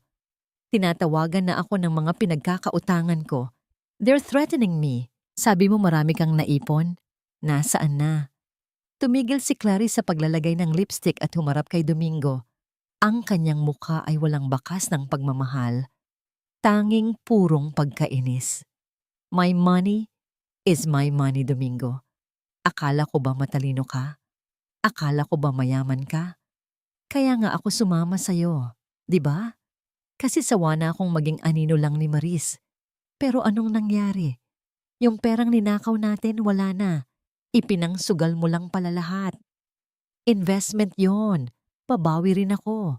Depensa ni Domingo. "Investment?" Tumawa ng mapakla si Clary. "Don't fool me, Domingo. Isang kang talunang sugarol. At ayokong madamay sa pagbagsak mo. Kung kailangan mo ng pera, wag sa akin. Magtrabaho ka." Sa labas ng bahagyang nakabukas na pinto ng kwarto, nakatayo si Lola Carmen. Narinig niya ang lahat. Ang bawat salita ay parang mga pako na tumutusok sa kanyang tenga. Hindi siya nagalit dahil nagnakaw ang kanyang anak. Hindi siya nagalit dahil nagsinungaling ito. Ang kanyang ikinagulat ay ang katotohanang wala na pala itong pera. Ang kastilyong buhangin na binuo niya sa kanyang isipan, ang maginhawang buhay kasama si Domingo at ang bagong manugang na masunurin ay gumuho sa isang iglap. Ang anak na ipinagmamalaki niya ay isa palang talunan. Ang babaeng ipinalit niya kay Maris ay isa palang ahas na makasarili. Dahan-dahang tumalikod si Lola Carmen, ang kanyang mukha ay nababalot ng kahihiyan at pagkadismaya. Ang kinatakutan niya ay hindi ang kulungan, kundi ang pagbabalik sa kahirapan. Sa opisina ni Roderico, ang tanging maririnig ay ang marahang pagtama ng kanyang bolpena sa ibabaw ng lamesa. Lumilikha ito ng isang matatag at paulit-ulit na ritmo sa katahimikan, isang tunog ng malalim na pag-iisip. Nakaupo si Maris sa tapat niya. Pinapanood ang abogado na nakatutok sa screen ng laptop. Libo-libong linya ng mga numero at petsa ang dumadaan sa screen, mga bank records, server logs, mga digital na bakas na sinusundan ni Roderico na parang isang mga ngaso. Biglang huminto ang pagtama ng ballpen. Napatingin si Maris kay Roderico. Nakatitig ang abogado sa isang partikular na linya sa screen. Dahan-dahan, isang maliit na ngiti ang sumilay sa gilid ng labi nito. "Got it," bulong ni Roderico. Ipinakita niya kay Maris ang screen. Isang IP address, isang timestamp, at isang pangalan ng device. D. Tuldoc Reyes-Office PC. Ito ang digital signature, ang huling piraso ng ebidensya. Ang baril na umuusok pa. Dumating ang araw ng pagdinig. Ang hangin sa loob ng korte ay malamig at mabigat. Nakaupo si Maris sa tabi ni Roderico. Suot ang pinakasimpleng bestida na nahanap niya. Ang kanyang mga kamay ay magkadikit sa kanyang kandungan, malamig at nanginginig, ngunit ang kanyang likod ay tuwid. Hindi na siya ang babaeng nakaluhod sa putikan. Bumukas ang pinto ng korte. Pumasok sina Domingo, Clary at Lola Carmen.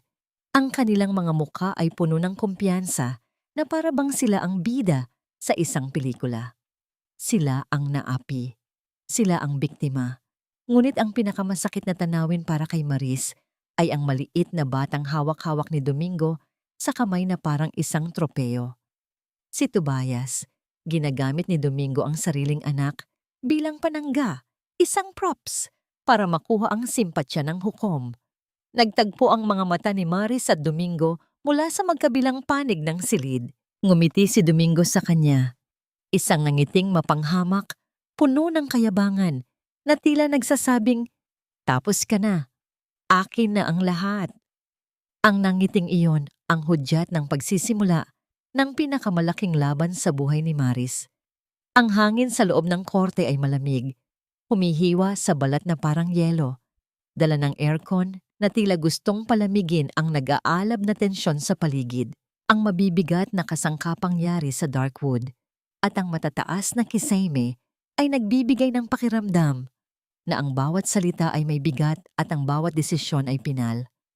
Para kay Maris, ang silid ay parang isang malaking hawla kung saan siya ang hayop na pinagtitinginan ng lahat. Nagsimula ang pagdinig. Sa kabilang panig, nakaupo si Domingo, hawak sa kamay si Tobias.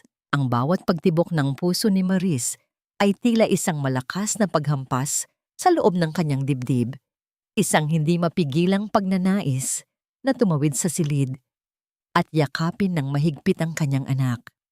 Ngunit ang distansya sa pagitan nila ay parang isang malawak na dagat na hindi niya kayang languyin. Unang nagsalita ang abogado ni Domingo, isang lalaking matalas ang dila at walang puso. Ipininta niya si Maris bilang isang pabaya at makasariling ina, isang kriminal na nagtangkang sirain ang kinabukasan ng sariling pamilya para sa pera. Ang bawat salita ay isang batong ipinupukol sa kanyang pagkatao at wala siyang magawa kundi ang saluhin ang mga ito ng tahimik. Pagkatapos, tinawag sa witness stand si Clarimond. Dahan-dahan itong umupo. Ang muka ay nakayuko. Ang mga balikat ay nanginginig na para bang pasan niya ang buong daigdig. Nang magsalita ito, ang boses niya ay basag at puno ng pekeng pagsisisi. "Sinubukan ko siyang pigilan, Your Honor," humihikbing sabi ni Clary, pinupunasan ang mga pekeng luha gamit ang isang mamahaling panyo. Paulit-ulit kong sinabi kay Maris na masama ang ginagawa niya, pero sabi niya, kailangan daw niya ng pera para sa mga luho niya. Isang gabi, umiiyak siyang umamin sa akin na siya ang kumuha ng pondo. Bilang kaibigan, nasasaktan ako, pero bilang isang guro, kailangan kong panindigan ang tama. Parang umiikot ang buong silid sa paningin ni Maris. Ang kasinungalingan ay napakakapal, napakakinis, at napakabango na halos maniwala na rin siya kung hindi lang niya alam ang totoo. Gusto niyang tumayo at isigaw na sinungaling si Clary, ngunit ang kanyang lalamunan ay tila may bumara. Sunod na tumayo ang ina ni Domingo, si Lola Carmen. Lumakad ito patungo sa witness stand na may tindig ng isang santa, nakasuot ng puting bestida na may kwintas na rosaryo. Bilang isang lola, Your Honor, nagsimula ang matanda. Ang boses ay puno ng pagkabanal. Wala na akong ibang hangad, kundi ang kapakanan ng aking nag-iisang apo. Masakit sa akin na makita ang apo kong sinasaktan. Natigilan si Maris. Sinasaktan? Madalas pong umuuwing umiiyak si Tobias mula sa bahay nila noon. Patuloy ni Lola Carmen, tumingin sa hukom nang may nagmamakaawang mga mata. Nakikita ko ang mga pasa sa braso niya. Kapag tinatanong ko kung sino ang may gawa, yumuyuko lang siya. Alam kong pinagbabantaan siya ni Maris na huwag magsumbong. Iyon na ang huling patak. Ang paratang na yon ay isang punyal na bumaon ng diretso sa puso ni Maris at tuluyan itong biniyak. Ang pagnanakaw ay kaya niyang tiisin, ngunit ang paratang na sinasaktan niya Ang sariling anak ay isang uri ng sakit na hindi kayang ilarawan ng kahit anong salita. Napahawak siya ng mahigpit sa gilid ng mesa. Ang kanyang mga buko ay namumuti na sa sobrang diin. Nahihirapan siyang huminga. Ang hangin ay tila ninanakaw mula sa kanyang mga baga. Ang mga mukha sa paligid ay lumalabo at ang tanging naririnig niya ay ang ugong ng sarili niyang dugo sa kanyang tenga. Sa gitna ng kanyang pagguho, naramdaman niya ang isang bagay sa kanyang braso. Isang mainit at matatag na kamay ang marahang dumapo roon. Hindi ito mahigpit, ngunit ang bigat nito ay sapat na para ipaalala sa kanya na hindi siya nag-iisa. Tumingin siya sa gilid. Nakatingin sa kanya si Roderico. Walang salitang namutawi sa labi ng abogado, ngunit ang kanyang mga mata ay nagsasabing, "Kumapit ka lang, hawak kita." Huminga ng malalim si Maris.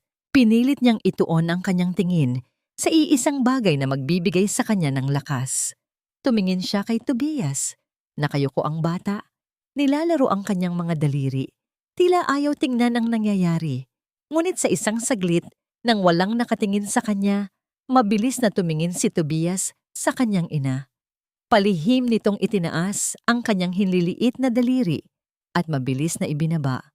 Isang maliit na kompas na silang dalawa lang ang nakakaalam. Ito ang kanilang sikretong senyales na nangangahulugang, "Okay lang ako, Mama. I love you." Ang maliit na kilos na yon ang naging salbabida ni Maris. Isang patunay na sa kabila ng lahat ng lason, ang puso ng kanyang anak ay para pa rin sa kanya. Nanatiling kalmado at tahimik si Roderico sa buong panahon na nagsasalita ang panig ni Domingo. Hindi siya tumutol, hindi siya sumigaw. Hinayaan niya lang silang ilabas ang lahat ng kanilang kasinungalingan hanggang sa maubos. Nang matapos ang lahat, ang hukom ay tumingin kay Maris. Ang mukha ng hukom ay puno ng halong pandidiri at pagkadismaya. Malinaw na kinain nito ang lahat ng kasinungalingan na isinubo sa kanya. Tumingin ito sa panig ni Domingo na may simpatiya. "Mr. Reyes, the court recognizes your concern for your son." Sabi ng hukom. Ang boses ay handa ng magbaba ng desisyon. Tila tapos na ang lahat. Talo na si Maris. Pagkatapos ay lumingon ang hukom sa kabilang panig. Ang tingin ay halos dumaplis na lamang kay Roderico. "Attorney Abellanosa," formal na tanong ng hukom na tila isang pahiwatig na tapusin na ang lahat ng ito. "May idadagdag pa ba kayo?"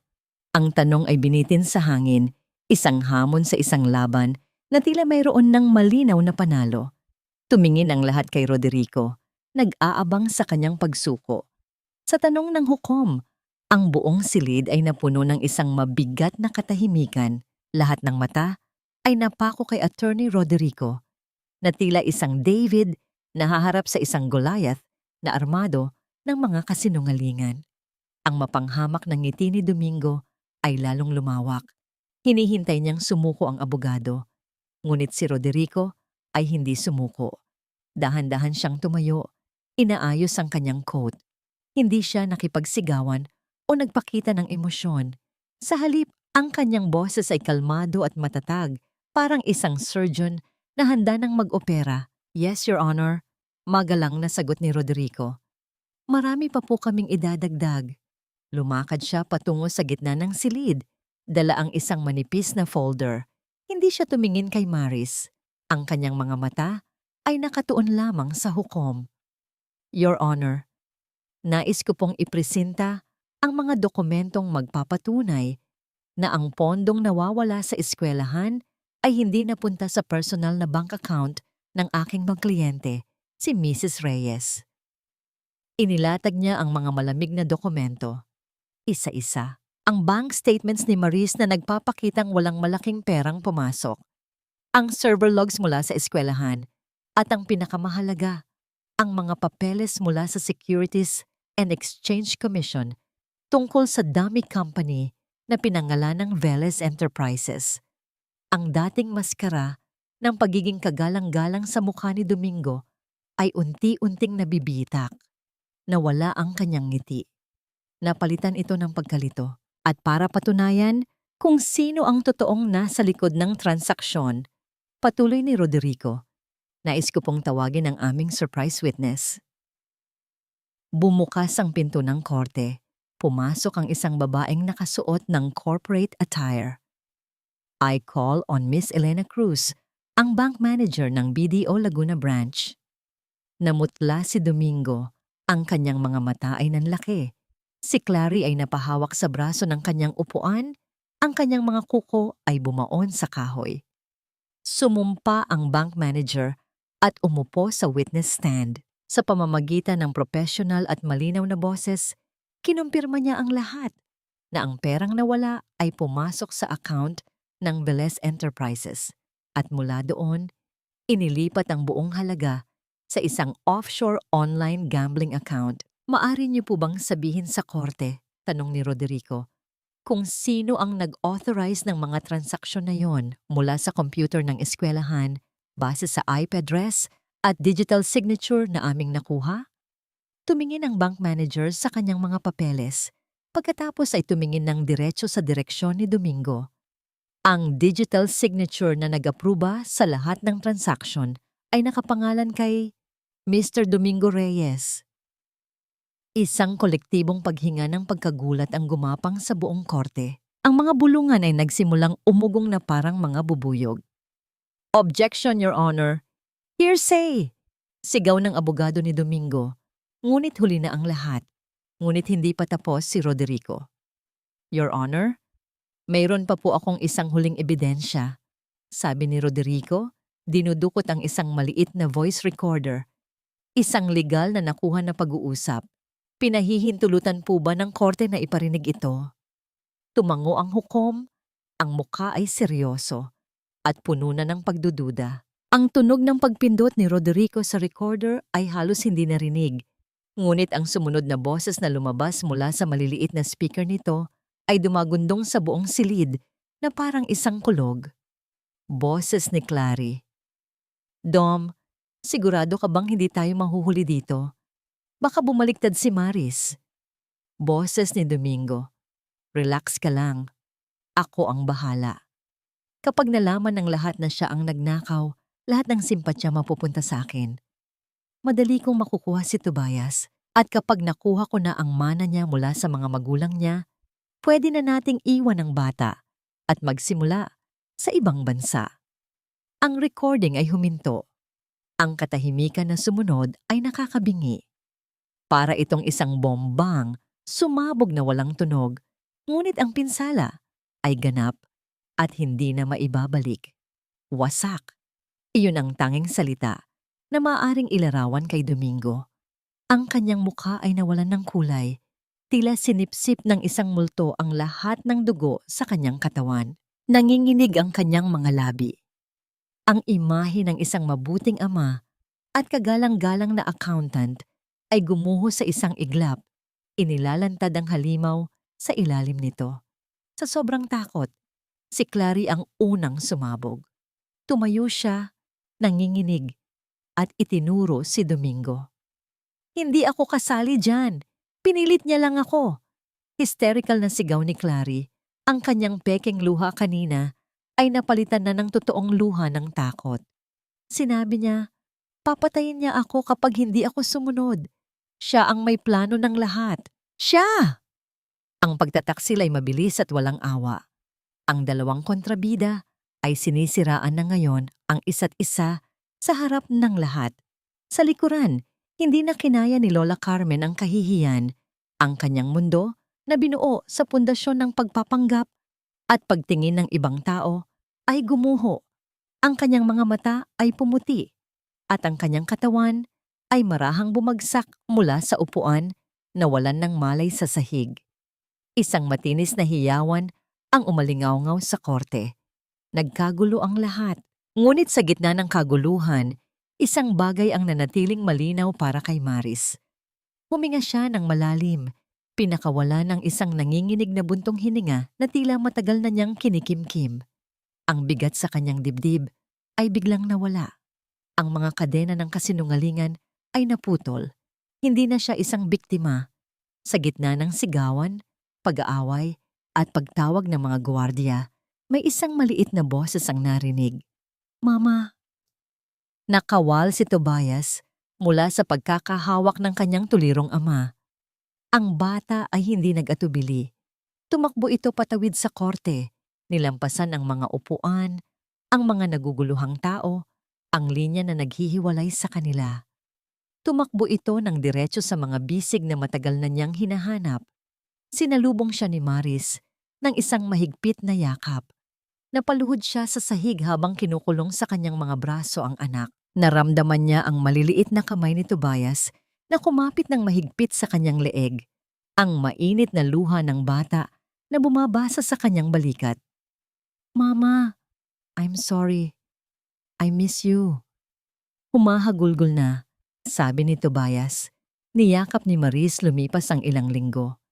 Ang alikabok ng eskandalo ay unti-unti nang humupa, ngunit ang mga bakas nito ay nanatili.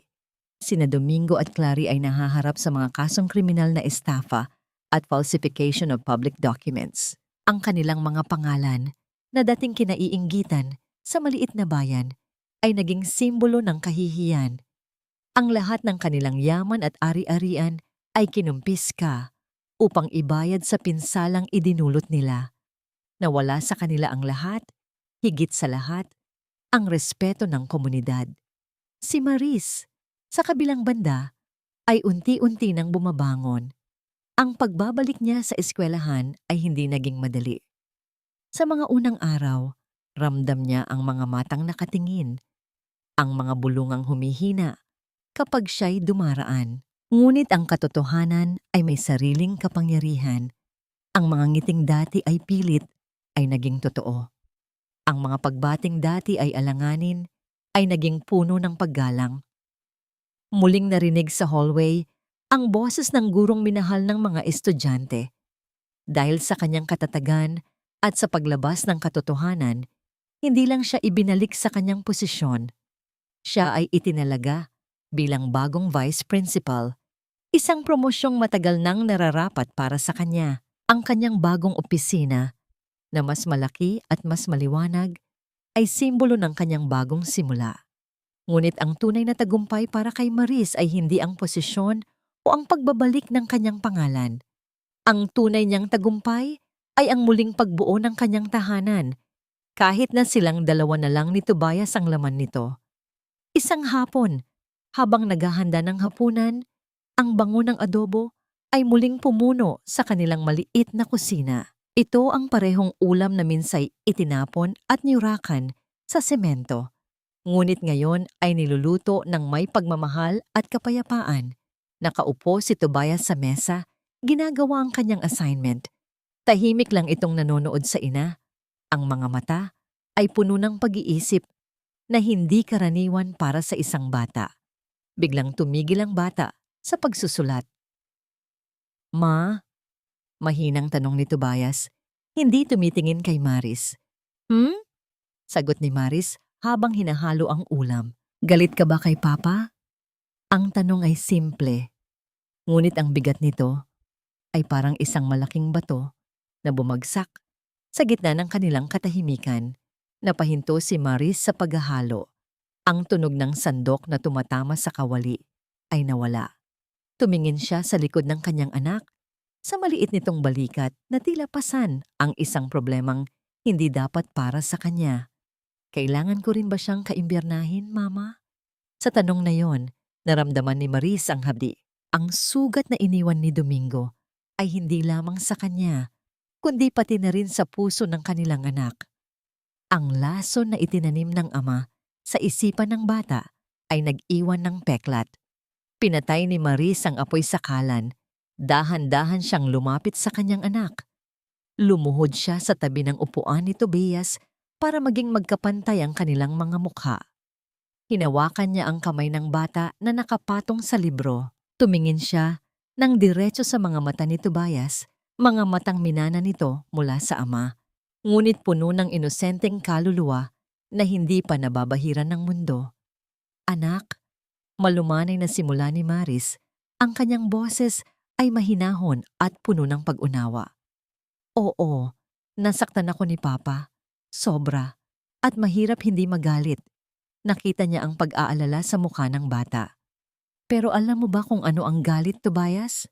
Patuloy ni Maris. Ang galit ay parang laso na iniinom mo araw-araw. Umaasa kang mamamatay ang kaaway mo. Pero ang totoo, ikaw lang ang unti-unting namamatay sa loob. Hinaplos niya ang pisngi ng anak. Ayokong lumaki kang may lason sa puso mo. Ayokong lumaki kang katulad niya. Dagdag ni Maris. Ang huling mga salita ay halos pabulong na lamang. Kaya hindi anak, hindi tayo magagalit. Pinapatawad natin sila, hindi para sa kanila, kundi para sa sarili natin. Para makalaya tayo sa sakit at maging masaya ulit. Isang butil ng luha ang pumatak mula sa mata ni Tobias. Hindi dahil sa lungkot, kundi dahil sa pagkaunawa. Niyakap niya ng mahigpit ang kanyang ina. Sa yakap na yon, naramdaman ni Maris na hindi lang niya tinuturuan ang kanyang anak. Tinuturuan din niya ang kanyang sarili na magpatawad. Nang matapos ang kanilang hapunan, habang naghuhugas ng plato si Maris, isang pamilyar ngunit hindi inaasahang ingay ang narinig niya mula sa labas. Isang tao ang paulit-ulit na pumipindot sa doorbell ng kanilang gate. Sumilip si Maris sa bintana. Ang kanyang puso ay biglang kumabog ng mas mabilis. Nakatayo sa labas ng kanilang gate si Domingo. Hindi ito ang Domingo na mayabang at nakangisi. Ang lalaking nasa labas ay gusgusin. Manipis na ang katawan, magulo ang buhok, at ang dating mamahaling damit ay luma at marumi na. Ang kanyang mukha ay puno ng pagod at pagsisisi. Bago pa man makapag-isip si Maris, lumuhod si Domingo sa semento sa labas ng kanilang gate. Nakita niya ang paggalaw ng mga labi nito. Naririnig niya ang garalgal na boses nito kahit sa loob ng bahay. Nagmamakaawa ito. Humihingi ng tawad. Ang imahe ng lalaking minahal niya ng buong buhay, ngayon ay nakaluhod sa putik, ay tila isang matalim na balaraw na tumusok sa kanyang puso. Ito ang Domingo na minsan niyang ipinagmalaki, ang ama ng kanyang anak. Ngunit ngayon ay isang larawan ng pagkadurog. Maris! Maris! Parang awa mo na! Ang boses ni Domingo ay umaabot sa loob ng bahay, basag at puno ng pagmamakaawa. Alam kong nagkamali ako. Patawarin mo ako. Nasaan si Tobias? Gusto kong makita ang anak ko. Napahawak si Maris sa kortina. Ang kanyang mga daliri ay namumuti na sa sobrang diin. Ang galit na matagal nang kinimkim niya ay unti-unting lumambot. Napalitan ng isang kakaibang sakit. Hindi ito sakit para kay Domingo, kundi sakit para sa alaala ng dating pagmamahal. Dumating si Tobias sa kusina. Hinila ang laylayan ng damit ni Maris. Mama, sino po yon? Napatingin si Maris sa anak. Ang inosenteng mukha ni Tobias, ang kanyang kinabukasan, ay ang dahilan kung bakit niya kailangang maging matatag. Tobias, bumalik ka muna sa kwarto mo. Malumanay na utos ni Maris, pinipilit na patatagin ang kanyang boses. May kausap lang si Mama. Sumunod naman si Tobias, bagaman may pagtataka sa kanyang mga mata. Bumalik si Maris sa bintana. Masakit makita si Domingo na nakaluhod. Masakit ang mga salita nito. Ngunit mas masakit ang alaala ng pagtataksil nito. Hindi lang isang beses, kundi paulit-ulit. Mula sa pera, sa pagmamahal, hanggang sa pamilya. Walang sinabi si Maris. Nanatili siyang nakatayo sa likod ng kurtina. Pinapanood ang nagmamakaawang figura sa labas. Ang kanyang puso ay gumagawa ng isang desisyong mahirap, ngunit kinakailangan.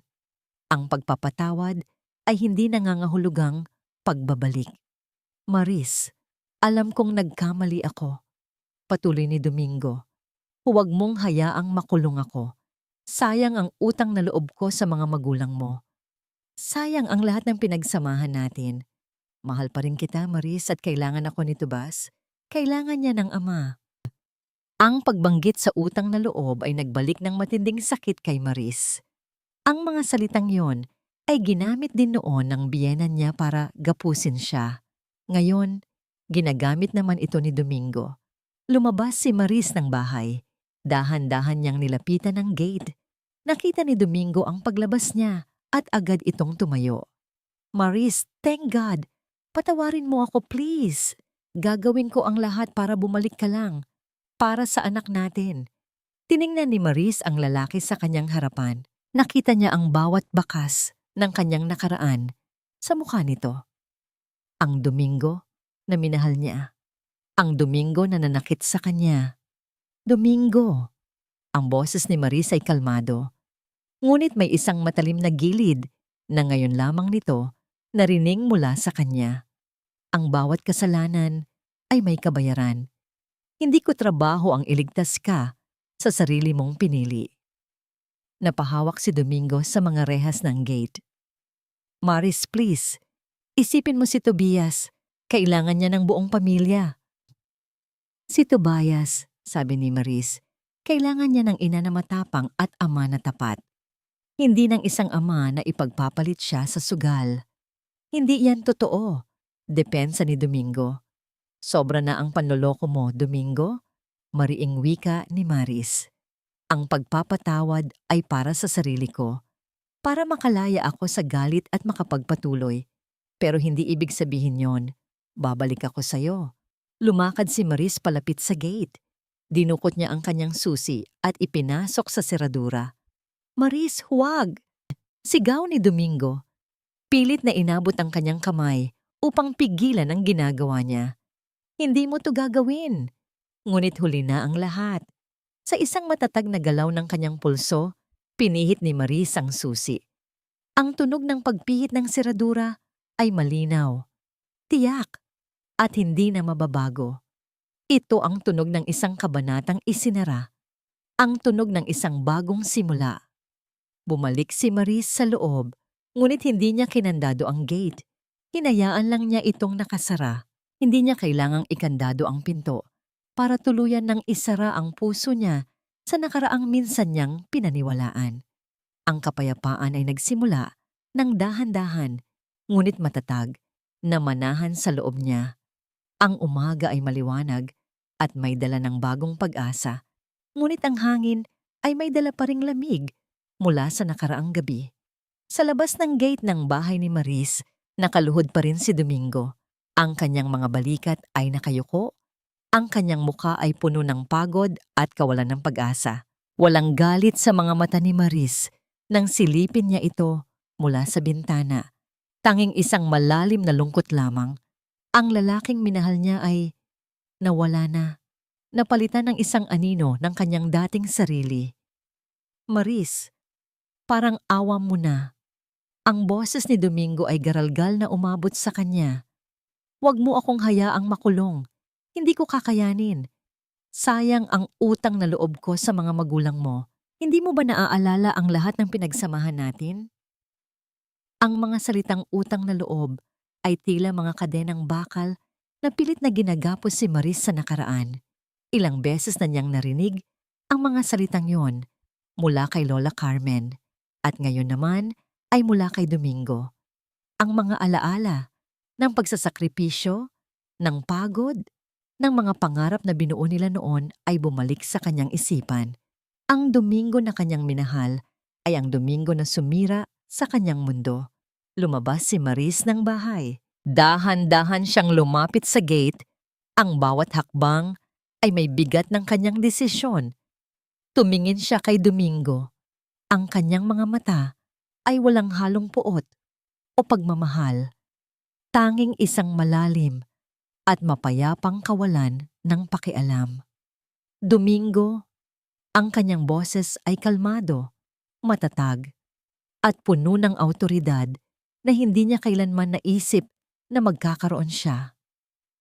Ang utang na loob ko sa mga magulang ko ay binayaran ko na ng sobra-sobra ng alagaan kita at ipaaral. Ang pinagsamahan natin ay isang alaala na masakit isipin, ngunit isang leksyon na nagpalaya sa akin. Hindi mo to sasabihin, sigaw ni Domingo.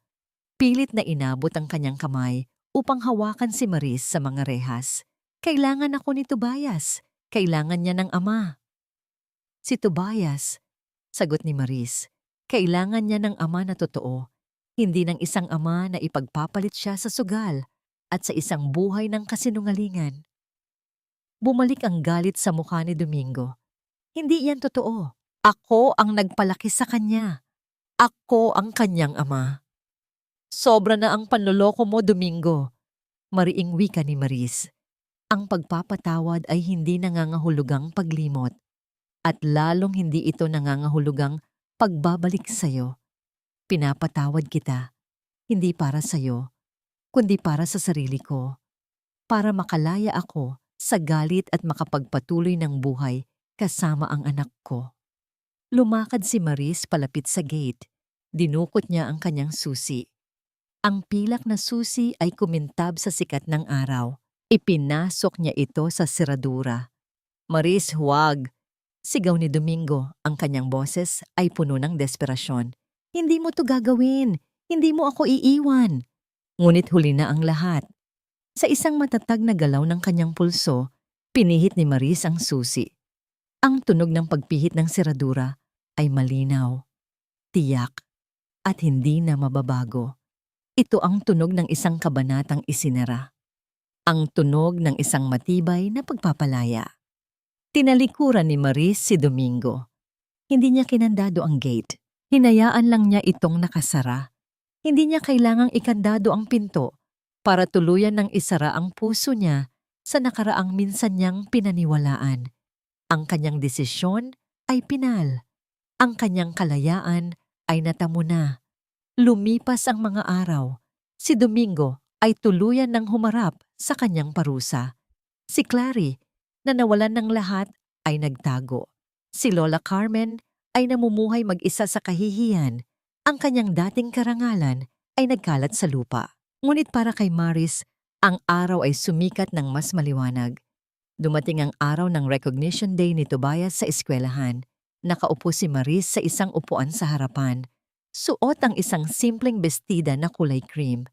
Ang kanyang buhok ay nakatirintas ng maayos at ang kanyang mga mata ay naglalaman ng kapayapaan na matagal nang nawala. Sa tabi niya, nakaupo si Tobias masaya at puno ng sigla. Ang peklat sa kanyang puso ay unti-unti nang gumagaling. Nang tawagin ang pangalan ni Tobias para sa kanyang academic award, tumayo si Maris. Ang buong auditorium ay napuno ng palakpakan. Lumakad siya sa entablado kasama ang kanyang anak. Ang kanyang likod ay tuwid at ang kanyang mukha ay may ngiti na puno ng dignidad. Congratulations, Tobias! Bulong niya sa anak habang isinasabit ang medalya sa leeg nito. Mula sa gitna ng maraming tao, nakita ni Maris ang isang pamilyar na figura na nakatayo sa lilim ng isang malaking puno ng nara. Si Rodrigo. Nakahawak ito ng isang malaking payong, bagaman tirik ang araw. Nakatingin lamang ito kay Maris, ang kanyang mga mata ay puno ng paghanga at isang uri ng pagmamahal na tahimik at walang hinihingi. Wala siyang ginawa para lumapit. Nandoon lang siya, tahimik na sumusuporta. Ito ang kanyang golden moment, isang sulyap ng pag-asa, ng pagmamahal na naghihintay, ngunit hindi nangangahas na lumapit ng walang pahintulot. Nang makababa si Maris sa entablado, nagtama ang kanilang mga mata. Nagbigay ng isang maliit na ngiti si Rodrigo, isang nanangiting nagsasabing, tapos na ang bagyo, narito na ang liwanag. Dahan-dahan, inabot ni Rodrigo ang kanyang kamay patungo kay Maris. Hindi ito nagmamadali, hindi ito mapilit. Ito ay isang paanyaya sa isang bagong simula. Isang paanyaya sa paglakad ng magkasama, hindi bilang isang abogado at kliyente, kundi bilang dalawang kaluluwang nagkaroon ng pagkakataong pagalingin ang isa't isa. Handa ka na bang maglakad ng walang bigat, Maris? Mahinang tanong ni Rodrigo.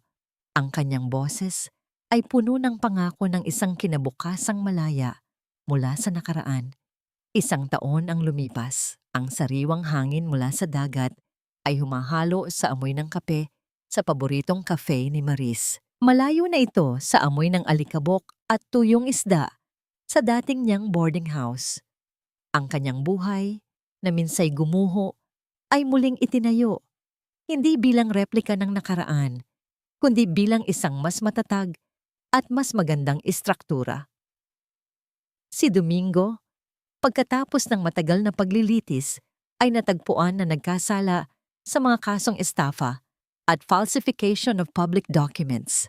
Siya ay ipinadala sa bilangguan kung saan niya kakaharapin ang bunga ng kanyang mga maling desisyon. Hindi na siya nagpadala ng sulat o nagpakita ng pagmamakaawa. Ang kanyang pagkawala ay nagdala ng isang tiyak at pinal na kapayapaan sa buhay ni Maris. Si Clary, na nawalan ng trabaho, dangal, at mga kaibigan, ay tuluyang nawala sa sirkulasyon. Ang kanyang pangalan ay naging isang babala sa mga nagnanais na sumira sa buhay ng kapwa.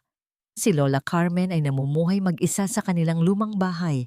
Ang kanyang dating kayabangan ay napalitan ng isang mapait na kalungkutan. Ang kanyang pag-iisa ay ang pinakamatinding parusa para sa isang taong sumasamba sa mata ng lipunan. Para kay Maris, ang pagpapatawad ay hindi nangangahulugang paglimot sa sakit. Ito ay pagtanggap na nangyari ang lahat at pagpili na huwag hayaang ang galit ang magdikta ng kanyang kinabukasan.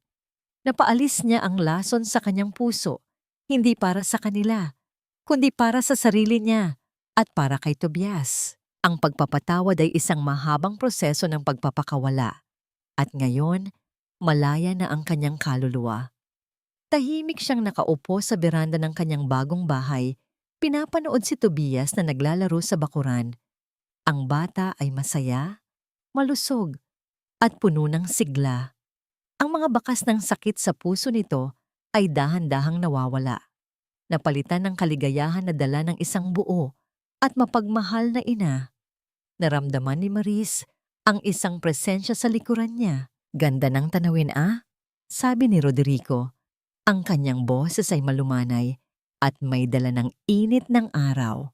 Umupo ito sa tabi ni Maris, nag-iwan ng sapat na espasyo sa pagitan nila, isang senyales ng paggalang at pasensya. Inabot ni Roderico ang kanyang kamay. May hawak na 2 tasa ng mainit na kape. Ang aroma ng kape ay humalo sa simoy ng hangin mula sa dagat. Salamat, sabi ni Maris, tinatanggap ang tasa. Nagtama ang kanilang mga mata. Wala silang sinabing kahit ano, ngunit ang kanilang mga tingin ay puno ng mga unsaid words, ng pag-unawa, ng paghanga, at ng isang pag-ibig na dahan-dahang namumuo. Nakaupo sila sa katahimikan, pinapanood ang paglubog ng araw. Ang langit ay nagkulay kahel, rosas, at lila, isang perpektong obra maestra ng kalikasan. Marahang ipinasandal ni Roderico ang kanyang ulo sa ulo ni Maris. Hindi ito nagmadali, hindi ito mapilit. Ito ay isang kilos ng kapanatagan, ng tiwala, ng 2 kaluluwang natagpuan, ang kapayapaan sa isa't isa pagkatapos ng matinding unos. Ang kanyang kamay ay marahang dumapos sa ibabaw ng kamay ni Maris. Ang init ng balat nila ay nagsasama, nagbibigay ng isang nakapagpapagaling na ginhawa. Hindi nila kailangan ng mga salita. Ang presensya ng isa't isa ay sapat na. Naging malinaw na ang tunay na kapayapaan ay hindi matatagpuan sa paghihiganti, kundi sa pagpapalaya ng sarili mula sa lason ng puot. Ang tunay na dangal ay hindi ibinibigay ng iba, kundi itinatayo mula sa loob, sa pamamagitan ng katatagan at katotohanan. At ang tunay na pag-ibig ay hindi bulag na pagsasakripisyo, kundi isang paglalakbay ng paggalang, pag-unawa, at pagpapagaling ng bawat isa. Ang mga bituin ay nagsimulang magpakita sa kalangitan, sumasalamin sa mga bagong pag-asa at mga pangarap na ngayon ay mas malinaw at mas maliwanag kaysa dati. Si Maris, na dating nawalan ng lahat, ay natagpuan ang kanyang sarili, isang babaeng malaya, malakas, at handang tanggapin ang pag-ibig na nararapat para sa kanya. Ang kanyang paglalakbay ay patunay na kahit gaano pa kadilim ang gabi, laging may sisikat na araw.